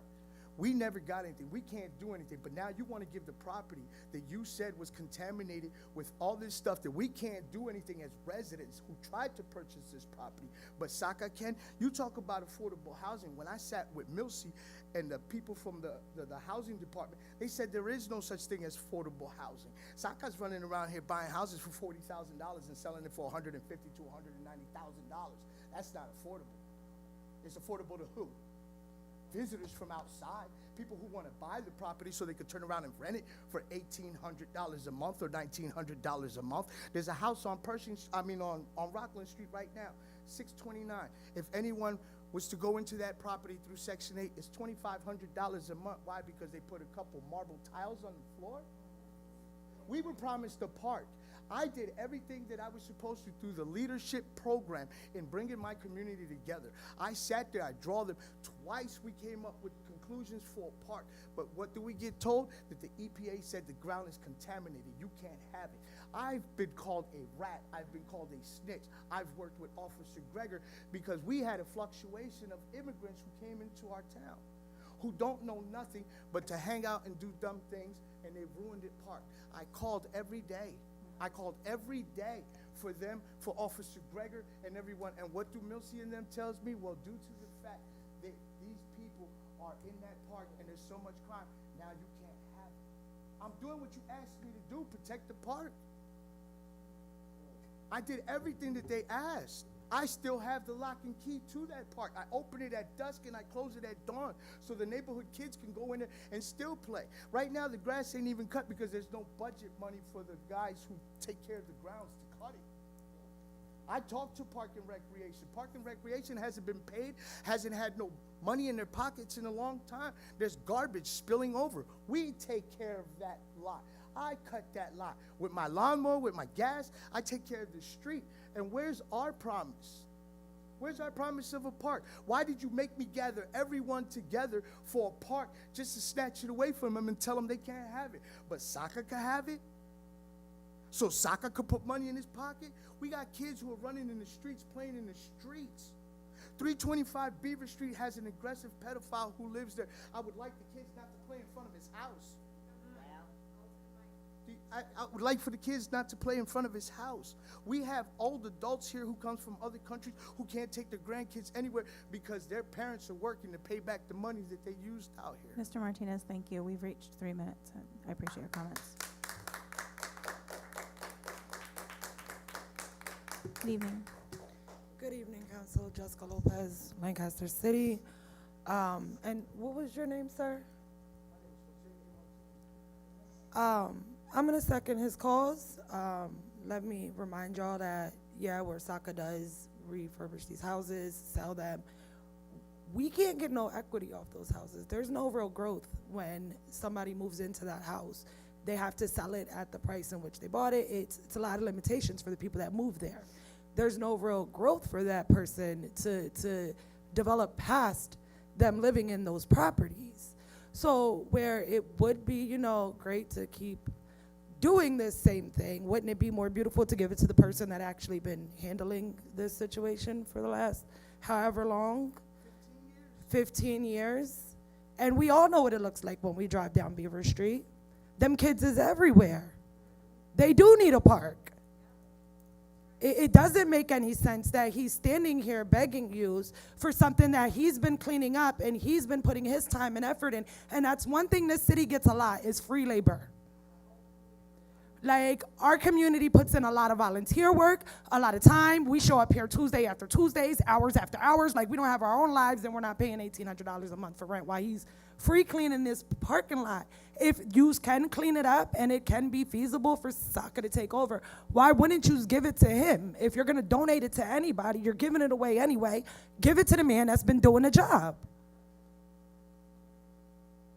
Like, this gotta stop. Yes, Saka is a great organization that keeps growing and growing and growing beyond our city. When does the people in our city actually grow with Saka? Tech Central is a great program that puts into us. We do love Saka. Saka has grown immensely in the last few years. Are there no other nonprofits that need spaces and buildings and donations and stuff like this? There has to be other entities. This guy's coming asking for a church. He can't get that, but Saka keeps getting buildings and buildings and buildings and buildings and buildings. So what is this stuck relationship we have with Saka, and when does it spread into the rest of the community outside of Saka? I think that y'all should give this man his park. Thank you. Thank you. Good evening. Hi, I'm Mike Rowley Jr. I'm Lancaster all around. I grew up on South End Street. I've recently been living on Beaver Street for like the past month. I came out my door this morning. It's raining. I see this man with a push broom sweeping the whole street. Nobody's paying him to do this. Nobody's asking him to do this. He's doing this because he wants to. And like she said, I come outside, there's kids kicking a soccer ball in the street, playing around. They have to move out of the way of cars. But once again, to reiterate, I grew up on South End, across the street from Jackson Middle School. We got fields, we got woods, we got the playground. I can run around. I had an awesome childhood growing up. All tackle one, football, everything. These kids don't have that. Like this field here, this lot, it could mean a lot to that community rather than be given away for a quote unquote development. Like the community needs this more than they need houses put there. And that's all I have to say. Thank you.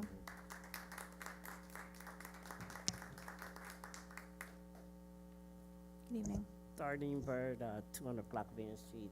I've been involved with this lot for a long time, sitting on a lot of committees and the back and forth of who owns it, what's going to be done. At one time they wanted a parking lot, and then the residents came together and they wanted a park. It is a shame that there's nothing that the city can do again to help the residents and the children. And we do know affordable housing is very important, but we also struggle with parking. And, you know, I think you said they're going to put 5 units there. Was that correct? And what is the assessed value of these 2 properties? I would have to check. I don't know that offhand. Okay, so that would be nice if we could find out what the assessed value of the property is that we are giving away. I do know Jose. I do know Mike Rowley from Beaver Street because they lived on Ann Street, and I know they're good people, and I think they know what's best for their neighborhood. We know that Beaver Street has been a problem area for a long time, and we know it's been getting better since they started getting involved with helping the neighborhood out, going through the NLA. Things have been changing around, and at one time South Ann Street was the same way. It was very bad. People didn't want to live there. We had a bad reputation because of the things going on until the residents got involved and took over. So I do think this is an opportunity for the residents on Beaver Street to come in and to take over their block from things that are happening. We ask for participation, and when we get it, we can't keep turning our back on the residents. Thank you. Thank you. Ms. Thanks to Ms. Rashi. Councilor Hirsch, the assessed value of that land is $1,500. And I would also just like to acknowledge, because it's Public Works Week, that there were the street with the neighbors, we identified a number of priorities: new lighting, new paving, the street was repaved. And now also, although I know it's not directly in the neighborhood, we have big plans for Southwest End Park, which is at the opposite end of Beaver Street. And we look forward to bringing that park up to par. Thank you. Good evening. Good evening. My name is Taylor Raymond. I live on the 500 block of St. Joseph Street. And I have 2 questions about this property. Jose Martinez said that there had been an issue with the ground being contaminated. Is that accurate? No. Okay. There's no EPA report related to that property being contaminated. Thank you. Please continue your comments. Okay. So can you also clarify the stipulation for the 60% of their of an income? So if somebody is making $1,000 a month and is renting one of the properties that will be made here, does that mean that the rent can be up to $600 a month? Just want to make sure before we answer if you have anything further for your time. And then No, I that's think we everything. can define that. Mayor Srirachi, or even if Director Delph is still here, can help us define the affordability stipulations that you're asking about, because it's based on median incomes It would be the area median income, you. so I mean, if it's 60%, actually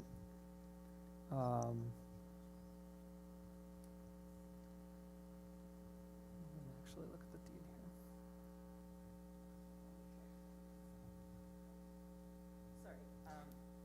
I can sort of add a little bit more since I didn't quite understand the first time. If the median income of the area was $1,000 a month, would the rent could it be up to $600 a month?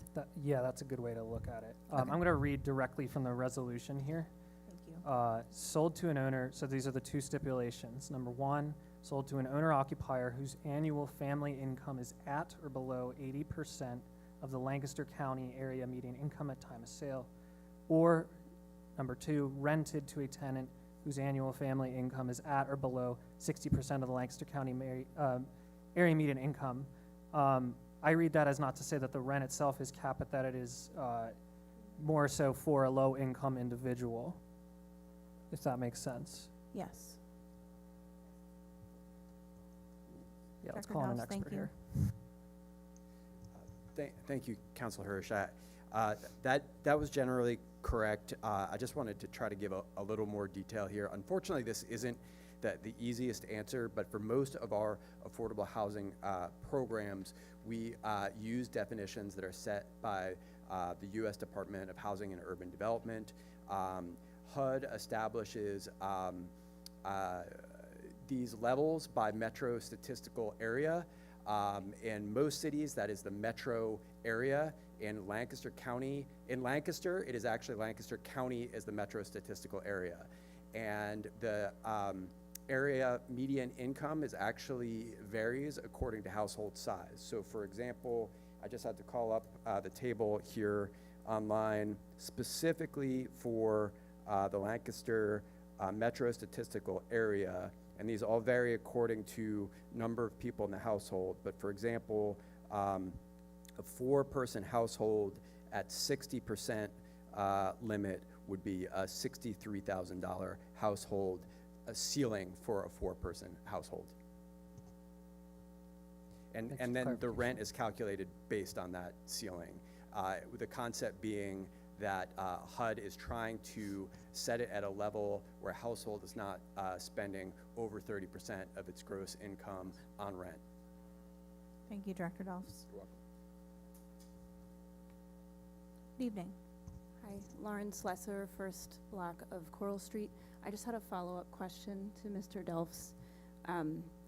Is it possible to, I mean, I understand that this is up for a vote now, but just for future understanding, is it possible to make it so that it is based on census tract instead of the median income for the county? Because that's very different. Thank you.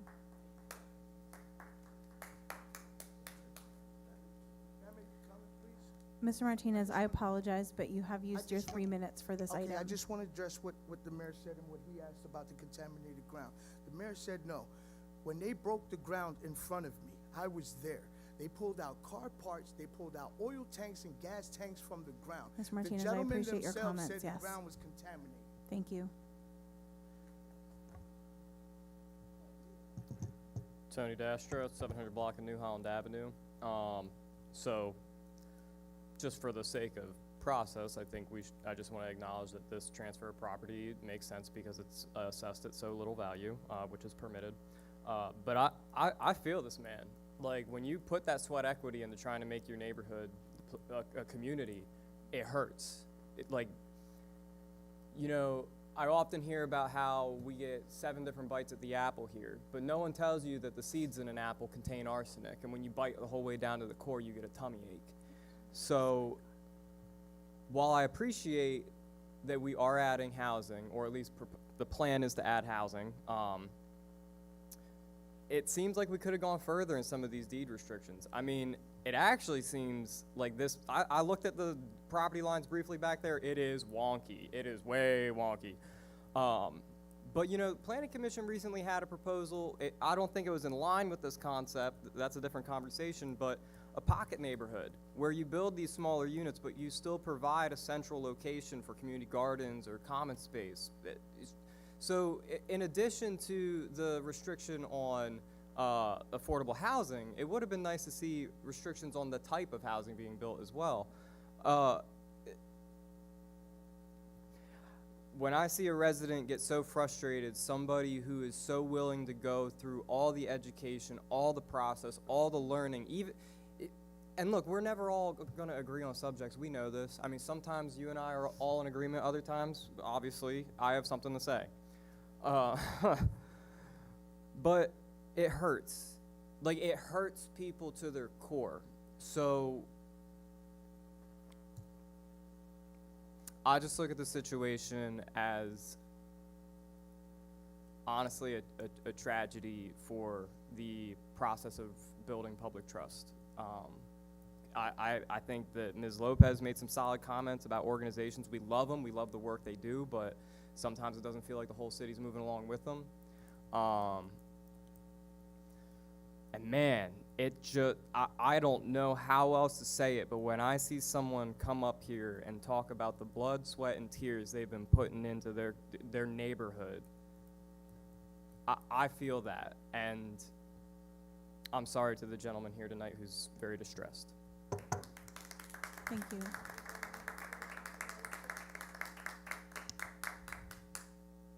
Good evening.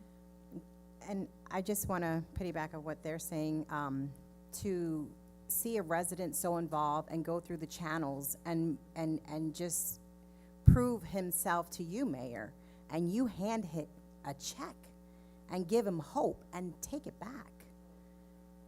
What does that speak upon you?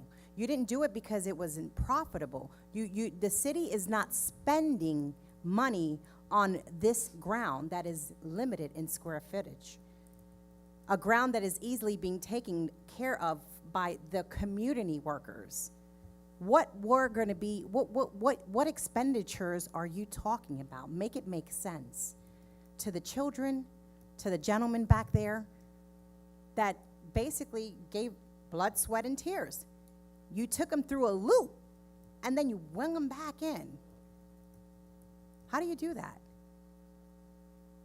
I don't understand. You gave him hope by handing him a check to take it back. I will say that the intention was to build a park. I also have fiduciary responsibility, and I hear from you, Ms. Gomez, that I need to be smarter and wiser in terms of how we are spending money. We can't put $600,000 into a park that doesn't meet the basic safety standards. In return, we are getting affordable housing, which is also something that you demand. So I understand that you are frustrated. I understand that Mr. Martinez is frustrated. He continues to be a light on the block in terms of the But you cleaning up that continue you to see. give $600,000 of ARPA funds to the same organizations that promise the community, that promise the residents gazillion things, and they don't do it. Well, that's not true. We are building affordable housing, new units for the first time in 50 years, more of For them the than first city's time in seen. 50 years, how many affordable housings went up on Queen Street? Multiple buildings have gone up that you stated was affordable housing, Those are and not it's not. affordable. But it was Ms. defined as such. Ms. Gomez, they were never defined as such, and there was no public money that went into those new So apartment we have to buildings. literally go into the city's website to see the $37.5 million of ARPA funds that was misused, and it just goes on and on.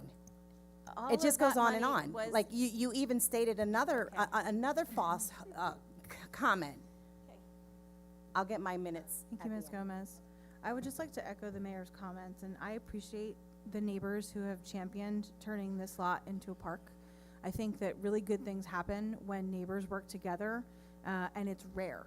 It doesn't happen a lot. But I also see that it seems that the city was operating toward that goal as well, and in good faith. And I think that it's extremely unfortunate that circumstances beyond anyone's control in this situation, like trying to navigate easements with neighbors who didn't want them, unfortunately, and not neighbors on Beaver Street, but and other issues made that plan untenable. And I support this resolution because we hear time and time again on council the need for affordable housing. And yes, SACA has done a lot of that work. but it's because they have a proven track record to do it. And we want to make sure that we get it right this time so that there's not another time that this comes back because this project fell through. And I feel like this is a way to ensure that that happens, and is a way to achieve a goal that we all agree that we need. So that's my 2 cents on the resolution. Mr. Martinez, I appreciate it, but Wait a minute. you have already. Yeah, but you're speaking about affordable housing, and I'm sorry. Mr. I have to say Martinez, this. I You appreciate have a you. building I going do. up for $500,000 a loft for people who are 60 Mr. and Martinez, 80 years old, and you're talking about thank you. affordable housing. Is there any additional? Putting up a loft where there's people, hundreds of people out in the street, and you're putting up a loft. Thank you, Mr. Martinez. Are there any additional comments from the public? Ms. Jones. Ms. Jones, good evening. Mr. Martinez, thank you very much. Good evening, thank you. Good evening, my name is Betty Jones, 200 block of South End Street. Excuse me. I'm here to just sort of voice my opinion about what is going on with the Beaver Street property that is in the process of possibly being in the process to be built. So I'm just asking the committee, would you guys consider to table this until the next meeting, because it seemed to be so much controversy going on with the neighbors, the people, completely. And I sort of sympathize with them, because if this was going on in my neighborhood, I probably feel, I don't say probably, I know, I would feel the same way. Children's lives are very, very important. People life, period. I know we need housing. I'm always fighting for homeless people, but children are very important. Some children might not even live to become adults if they don't have no place to play. Okay. If we have this property, soccer is good. I understand that they do a lot, but children's lives are very important also. We need to have a place for them to play, or people just to a place that people can go, and maybe a park that they can go to. That's just my opinion. I'm just saying, I'm just voicing my opinion, but I just feel as though they need to have it. We need to table this until next meeting. That's my opinion. Okay. Thank you, Ms. Jones. Any Yeah. additional comments from the public? Sir, I Yes. appreciate, but you have already used your comment on this particular item. Okay. I'm sorry about that. Trying to make sure everyone has equal time. Any additional comments? I'm sorry? Correct.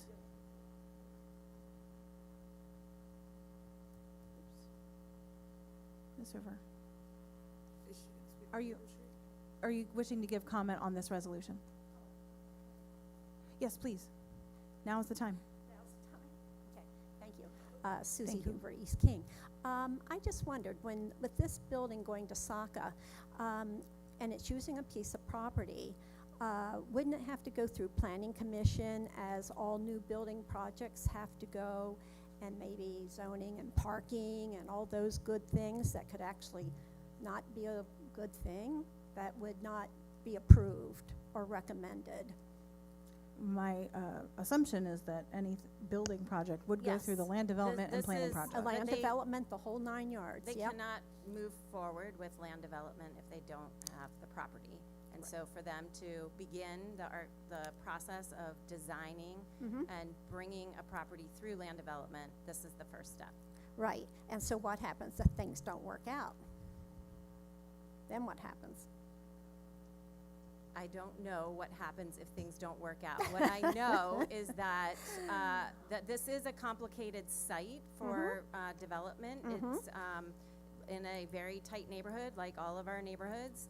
I also know that SACA has experience with infill development, which is what this project would be, and that we have a long working relationship with SACA to accomplish their objectives. I also say that we know that this project, like all of the other affordable housing, is contingent on continued public support for affordable housing, and those funds are not part of the Trump administration's budget moving forward.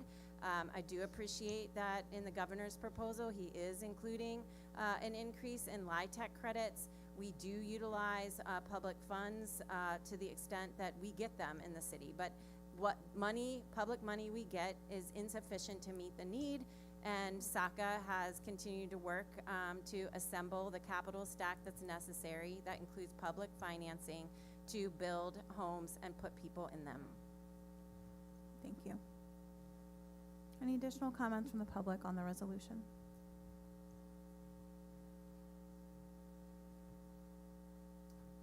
Sir, good evening. My name is Egon de Uriarte. I live on Dorrit Street.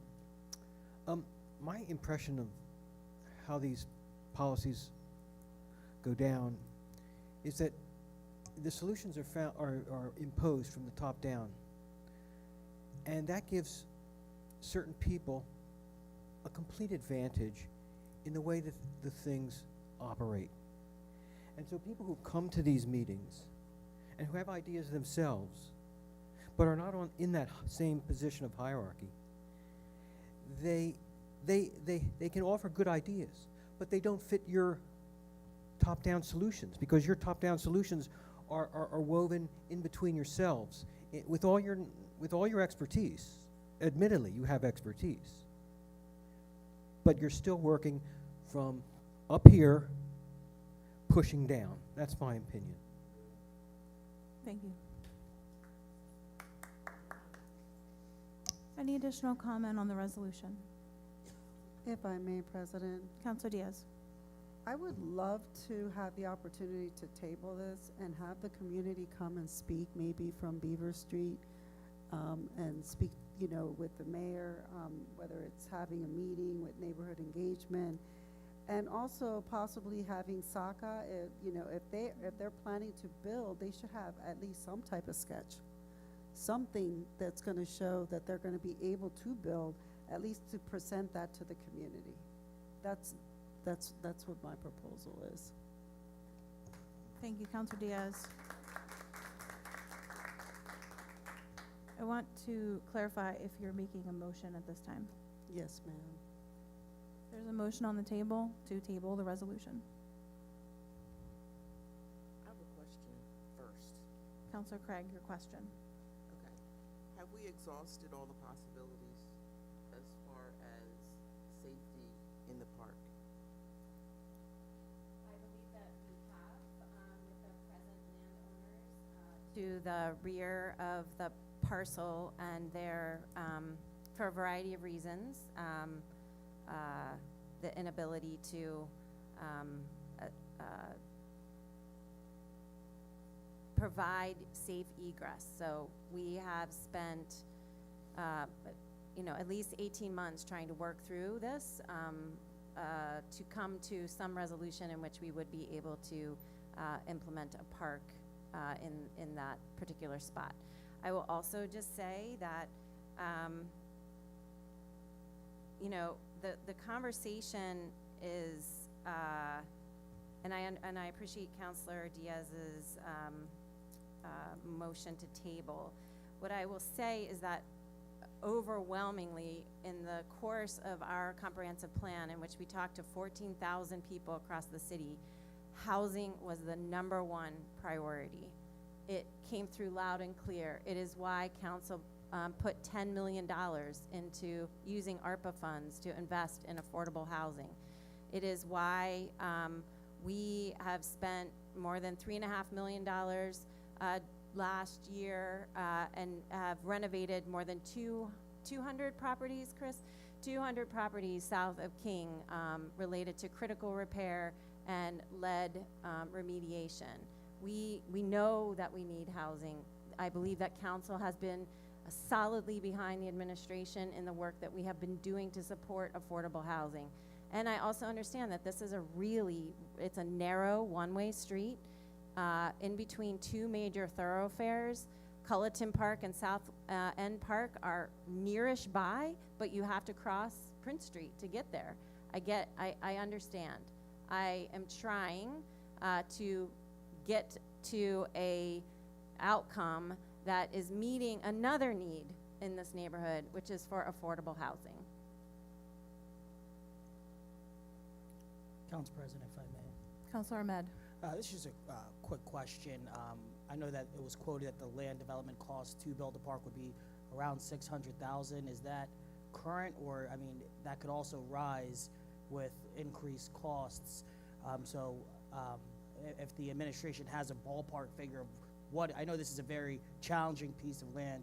I also understand the community member who spoke out tonight's frustrations, but at the end of the day, I mean, this is gonna cost hundreds of thousands of dollars to develop in unbudgeted costs. So if the administration could just speak to what the current cost would be to develop the park. I do not have a current estimate. That estimate was from 2023 is, and Director Campbell's shaking his head, yes. So 2023, that was the cost estimate in 2023. So 600,000 in 2023. Yes, compared to approximately. And what it when would we be got, today. when we hit north of $500,000, we had more conversation because we have other parks that need that investment, which is coming through bond financing to support other parks in the south of the city. Thank you. And that concludes my questions. Thank you. Counselors, we have a motion on the table from Counselor Diaz. Is there a second?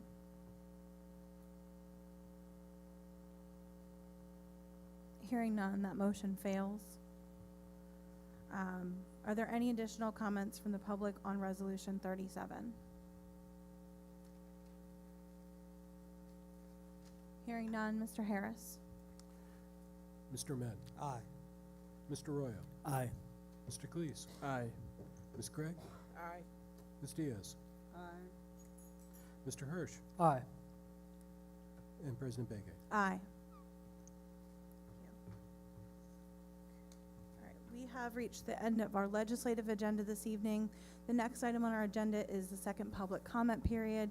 Again, open for issues not on the agenda. Duration of comments is limited to 3 minutes per speaker. Please begin with your name and block of residence for our meeting record.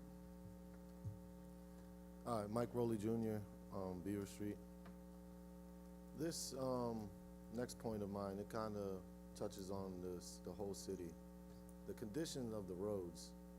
For 5 years, I was a self-employed contractor delivery driver, like FedEx and Amazon. But I've had thousands of dollars out of my pocket I have to pay for front-end damage to my vehicle from the conditions of these roads. I could think off of my head right now, specifically one on the corner of Orange and Duke Street. I lived on Ruby Street for about the last 8 years. If I'm coming home down Orange Street and I'm in the left lane, without a doubt I'm gonna hit that pothole at the corner because there's no way for me to avoid it. And it's a dunk every time my vehicle hits it. The streets on 2nd, 3rd, 1st Street, all around Ruby Street, Coral Street, everywhere, every single year without fail, they're dug up and repaved terribly. Like if you cut out a big, let's say, 4-foot by 6-foot area out of the street and you repave it back and it's 4 inches deeper than the rest of the street around it, it's costing me a lot of money, and I can't be the only person dealing with this in the city. It's very frustrating. Every time I turn around, I'm having to put money in fixing all the front-end components of my work vehicle.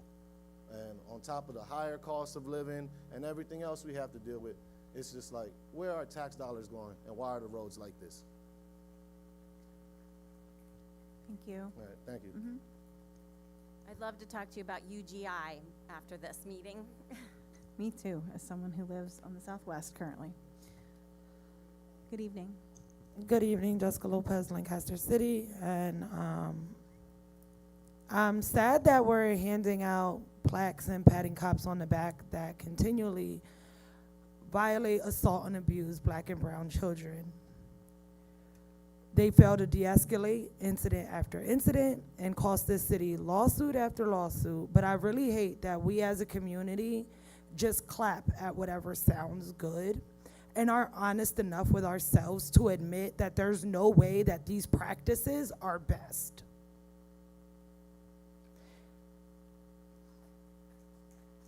We put used people in place to be our voices, and y'all really look us dead in our eyes and lie and say that what our police department does is the best they can do.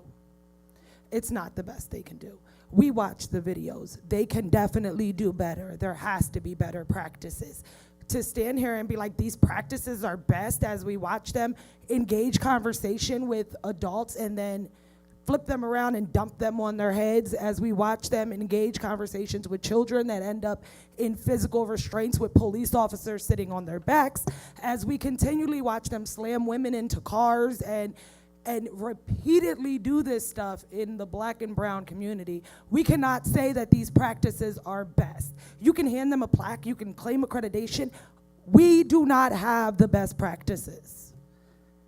And to keep sitting here saying it and not acknowledge the fact that you've been handed a proposal that literally outlines why our use of force policy should not be utilized against children, but choose not to reframe it, choose not to acknowledge it, choose not to force policy to change that. How is this best practices? So, I come back to this podium Tuesday after Tuesday, 2 months later, following the March 2nd incident, and recite the collective's calls to drop the trumped-up charges against the juveniles from the March 2nd incident as we get closer to their court dates on June 6th, to implement a new use of force policy specifically geared to handling our children, and an implementation of a civilian review board that we've been asking for, and we can renegotiate the terms of our collective bargaining agreement to see fit that that falls into place. We keep saying we can't do these things. We can do these things. Counties around us do these things. Lancaster keeps saying we can't, but yet again, neighbor county keeps showing us that we can. I was just in Harrisburg the other day, they have a co-responder unit. I was just in York the other week, they have a co-responder unit. We can't have a co-responder unit, why? We can't renegotiate our terms with this union, why? Why are we stuck in this position where our residents literally have no protection from our police department? But we keep saying, oh, it all falls on the collective bargaining agreement. That's an agreement we choose to sign. We need to admit that these aren't best practices, that it's nice that somebody will give us a little plaque and sign their name and we can hang that on the wall, but we need to do better, and our police department needs to do better. And we need to Ms. hold them more Lopez. accountable. Thank you. Thank you. Council President. Councilor Ahmed. If I may, I need to be excused. There's an emergency going on at my hotel Okay. that I have to attend to. Yes, thank you. Apologize. That's all right. Mr. Dastra. Tony Dasher, 700 block of New Holland Avenue. So I want to actually comment on some other comments. I acknowledge the deficiencies with the advertising process in Admin Bill 3, but it's not a requirement that you only advertise in the newspaper for the current existing, well, now there's a new process, but you can do more than that. So it's a choice to not invest in those more modern solutions to getting the knowledge out there. That's one. Two, it's not entirely true that someone needs to own a property to go through saldo. In fact, sometimes the sale of property is contingent on the approval of a subdivision and land development plan. So that in itself is not the full truth. The third thing I want to say, though, is it's absolutely true. The community wants housing. But the problem is that we only look through housing through a private equity lens or our nonprofit groups. We need to invest in the capital ourselves to build housing. Housing should be a public work. We need to do better. It's insane to me that we continue down this path, that we make this argument essentially that only private capital can provide for our residents. We could do better. We could sell bonds. I mean, clearly these projects are generating some form of revenue. We could pay our own residents back on bonds they purchase from the city through the revenues generated by housing projects. Maybe not always defined as affordable housing, sure, but housing nonetheless. It meets the goal. And to the point about easements in the other property, let's say a project was planned that's affordable or low income. The city has eminent domain power for low and affordable housing projects. So we could have taken easements if we needed to. It just seems to me that I am often accused of making mountains out of molehills, and it's like, nah, this little city magician over here is just getting good at identifying sleight of hand. And I'm really frustrated by the way we comment to the public about these things as if it's a statement of absolute fact. There are facts in there, but it's a misdirection, and frankly, it's concerning because that's what we get from the federal administration. Thank you. Thank you. Good evening. Good evening. My name is Leah Strickler. I'm on the 100 block of North Charlotte Street. I am a member of Lancaster Stands Up, and I'm representing them tonight. I apologize. I was supposed to read this back earlier, and I didn't. But today, the minimum wage in Pennsylvania is $7.25 an hour. Every state that borders PA has a higher minimum wage. Whether you live in Wheeling or New York City, you have a higher guaranteed wage than you do in Lancaster. I am very proud of City Council this evening for passing this resolution to support State Senator Targaglione's bill to raise the minimum wage to $15 an hour and allow municipalities to set their own minimum wage. Raising the minimum wage will impact me and my family directly. My husband and I bought our house 2 years ago in Lancaster City.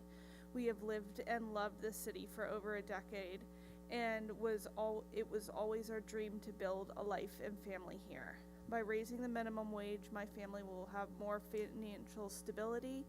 It will open up more job opportunities for my husband and I to work closer to home, and will ensure that our neighbors are compensated appropriately. If we want an economy that works for all of us, we have to start addressing this now, which on how much money we have in our pockets. Housing costs are out of control, groceries are becoming prohibitively expensive, and the government is doing everything it can to help Trump's rich friends at the expense of the rest of us. Raising the minimum wage is only the first step our state government can take to help working people, but it is a necessary one. By passing this resolution tonight, Lancaster has helped to bring each Pennsylvania closer to earning a living wage. Thank you. Thank you.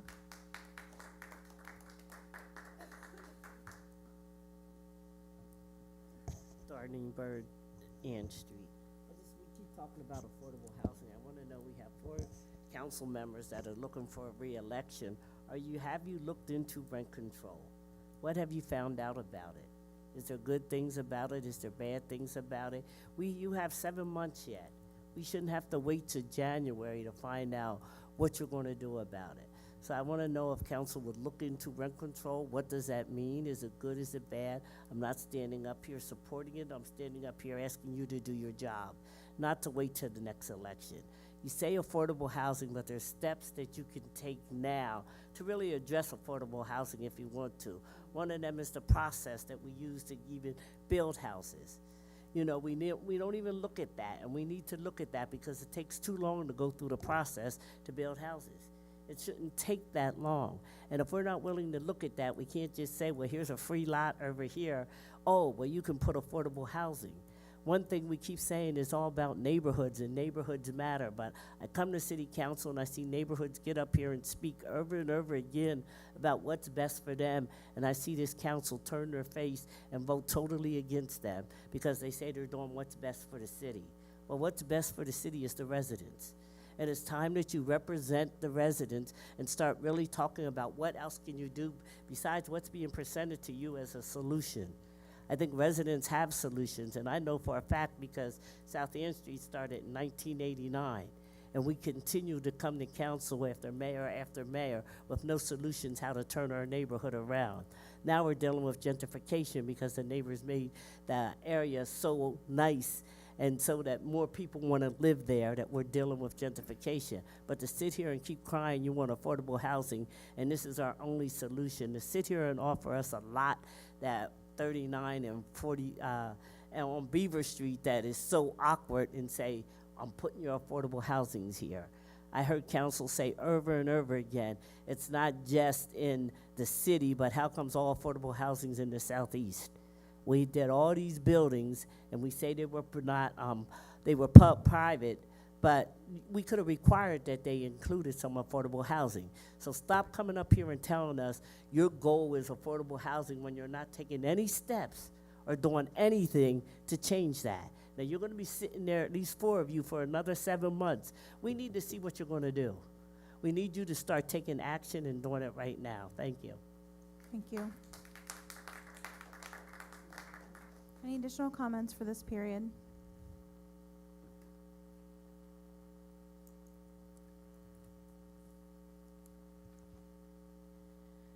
Okay, just gonna get right into it. So HUD sold 92 properties in the city of Lancaster to LLCs. The mayor has a brother-in-law in the city manager, who was the city manager, and has cost this city an enormous amount of debt that we're going into bankruptcy.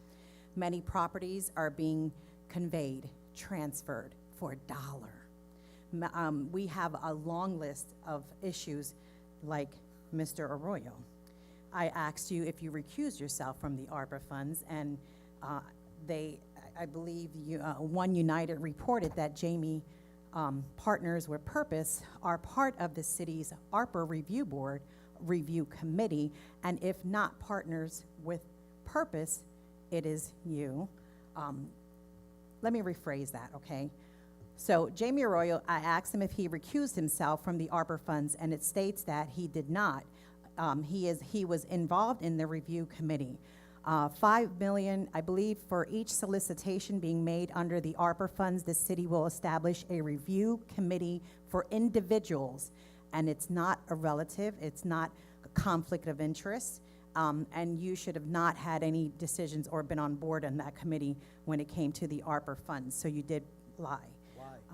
And also, because that's what it states in the city's website under the ARPA funds resolution, and the way it's, Anyways, for each solicitation, this is off of the website, being made under the ARPA funds, the city will establish a review board. Did you or did you not establish that? Can you tell us when? I don't understand why other people are involved in this conflict of interest that we are having in our What's the city. conflict of interest? Conflict of interest is, as a matter of fact, I'm not gonna. Ms. Gomez, are you asserting that Councilor Arroyo worked for Partners with Purpose at any point during the ARPA process? No, they were also, no, I'm not inserting that. Okay. So anyways, the mayor stated Then I've that government audit standards in 2023, and the general funds, fund balance was overstated $6 million due from funding that was overstated by $3 million, and due to other funds was understated by $3 million. And non-major governmental funds, fund balance was understated by $6 million, and due to other funds was overstated by $6 million.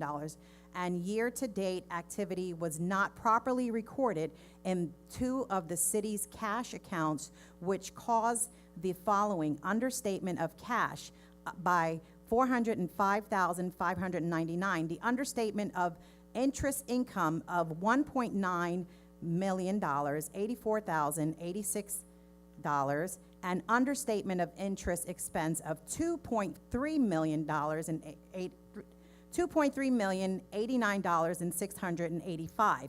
Material audit adjusts were proposed by the auditors and accepted by management in order for the financial statements to be prepared in accordance. Ms. Gomez, That was we've a reached lie. 3 minutes. There are very many inconsistencies in our audit. There are Ms. Gomez. unanswered issues, expenses, and this is from your city website. Ms. Gomez, And this is I reported. appreciate, but we've reached past 3 minutes. Thank you. Nothing to do with ARPA. It doesn't sound like it. Are there any additional comments for this period?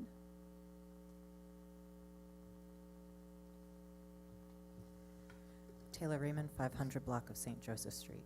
I'm glad that you passed the resolution in favor of House Bill 1150 to raise the minimum wage, putting pressure on the state to pass that. If I understood correctly, that would also give power to more local governments to set minimum wage in in smaller districts. Is that correct? I believe that's what Representative Rivera had mentioned, that was in the current version of the House bill. The ability for municipalities to also, yes. Okay. If House Bill 1150 passes, and I hope it does, I look forward to seeing a resolution from City Council to raise minimum wage in the city of Lancaster way past $15 an hour. And additionally, to raise the minimum wage for tipped workers as well, because there is no way that they are getting paid a living wage. I agree. That's it. Thank you. I hope we get that chance. Any additional comments for this period? Hearing none, we'll close the second public comment period and continue with our agenda. The next item is the report of the mayor. Mayor Sirachi. Thank you, Council President. Mayor's Neighborhood Month kicked off, and all through May and the start of June, city departments and I will be out with residents. So far, we've hosted a kickoff at Penn Medicine Park with the Stormers and had a strong presence at Open Streets this past Saturday. Just want to really appreciate the students from JP McCaskey, our Department of Public Works, Community Planning and Economic Development, Office of Neighborhood Engagement for their work on Saturday. We really appreciate it.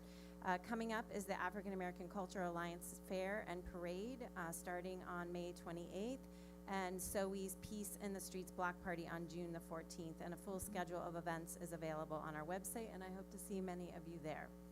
I want to just conclude tonight with recognizing 2 awards that the city has received related to the Longs Park Wetlands Project that was completed in 2023.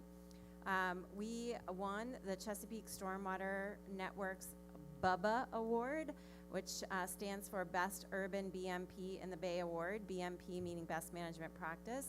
The prize recognizes the best stormwater infrastructure projects in the Chesapeake Bay region. It includes a $5,000 prize, which will be used to improve educational signage and continue water quality monitoring at the wetlands. And we also, for the same project, received a Governor's Award for Environmental Excellence.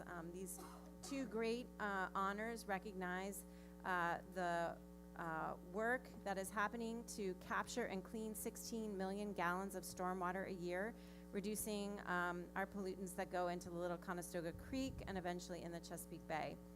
This project also added 11,000 native plantings, creating natural habitat and beauty, and the wetlands, pathways, and accessible boardwalk also add to the park's recreational offerings. So I'm really proud of our stormwater and public works teams that pulled off this major project at Longs Park. The special recognition always feels good and is a testament to our commitment to clean water and the environment. So congratulations, Director Campbell and your team. I also just wanted to highlight the good news that Socialized Catering has opened in Longs Park at the food stand near the Park Center. I'm particularly pleased that a local business right here from the city who also has a stand at Market is moving into that space and is now ready to serve customers at the park. So make sure you go there. Their macaroni and cheese is really good. That concludes my report. Thank you very much, Mayor Sirachi. The next item on the agenda is the report of President of Council. I do not have a report this evening, so we will move into council comments. Are there any council comments this evening? If I may, President. Councilor Diaz. I just wanted to talk about the building, which is Fire Station 6. I think that's Fire Station 6. Anyway, in 1923, Nelson Polite Sr. was born in Lancaster, Pennsylvania. His father, he was Abraham Polite, was a slave from Richland, South Carolina. Following a discussion about the property donation to SACA, I propose that we donate the fire station in memory to our late council president, Nelson Polite Sr. I hope I said the name correct. I know I missed probably an initial there. We can have an opportunity to honor his legacy and transferring this property to the great nephew of Reverend Kevin Polite, who will establish a nonprofit organization to serve the underprivileged residents and provide youth programs, which is very well needed, especially after the incident of yesterday of the 9-year-old or the 11-year-old, I don't recall the names, that were arrested in the park. We need to desperately in the South neighborhood, being the fact that right behind where I live is Lafayette School. And I think that it would be really something that he has already given us the information that he would propose to have a cooling station, a cold brew station, and food kitchens for those that are in need, and also, working with him and providing more youth services to avoid any other additional catastrophes or any type of sad situations where kids are selling drugs or shooting themselves. So I'm just giving you the the opportunity to think about this is something good that we can do for our community. Thank you. That's all I have, President. Thank you, Councilor Diaz. Any additional council comments this evening? Hearing none and reaching the end of our agenda, I will hear a motion to adjourn. Motion to adjourn. Second. We have a motion and a second. All those in favor? Aye. Aye. We're adjourned. Thank you.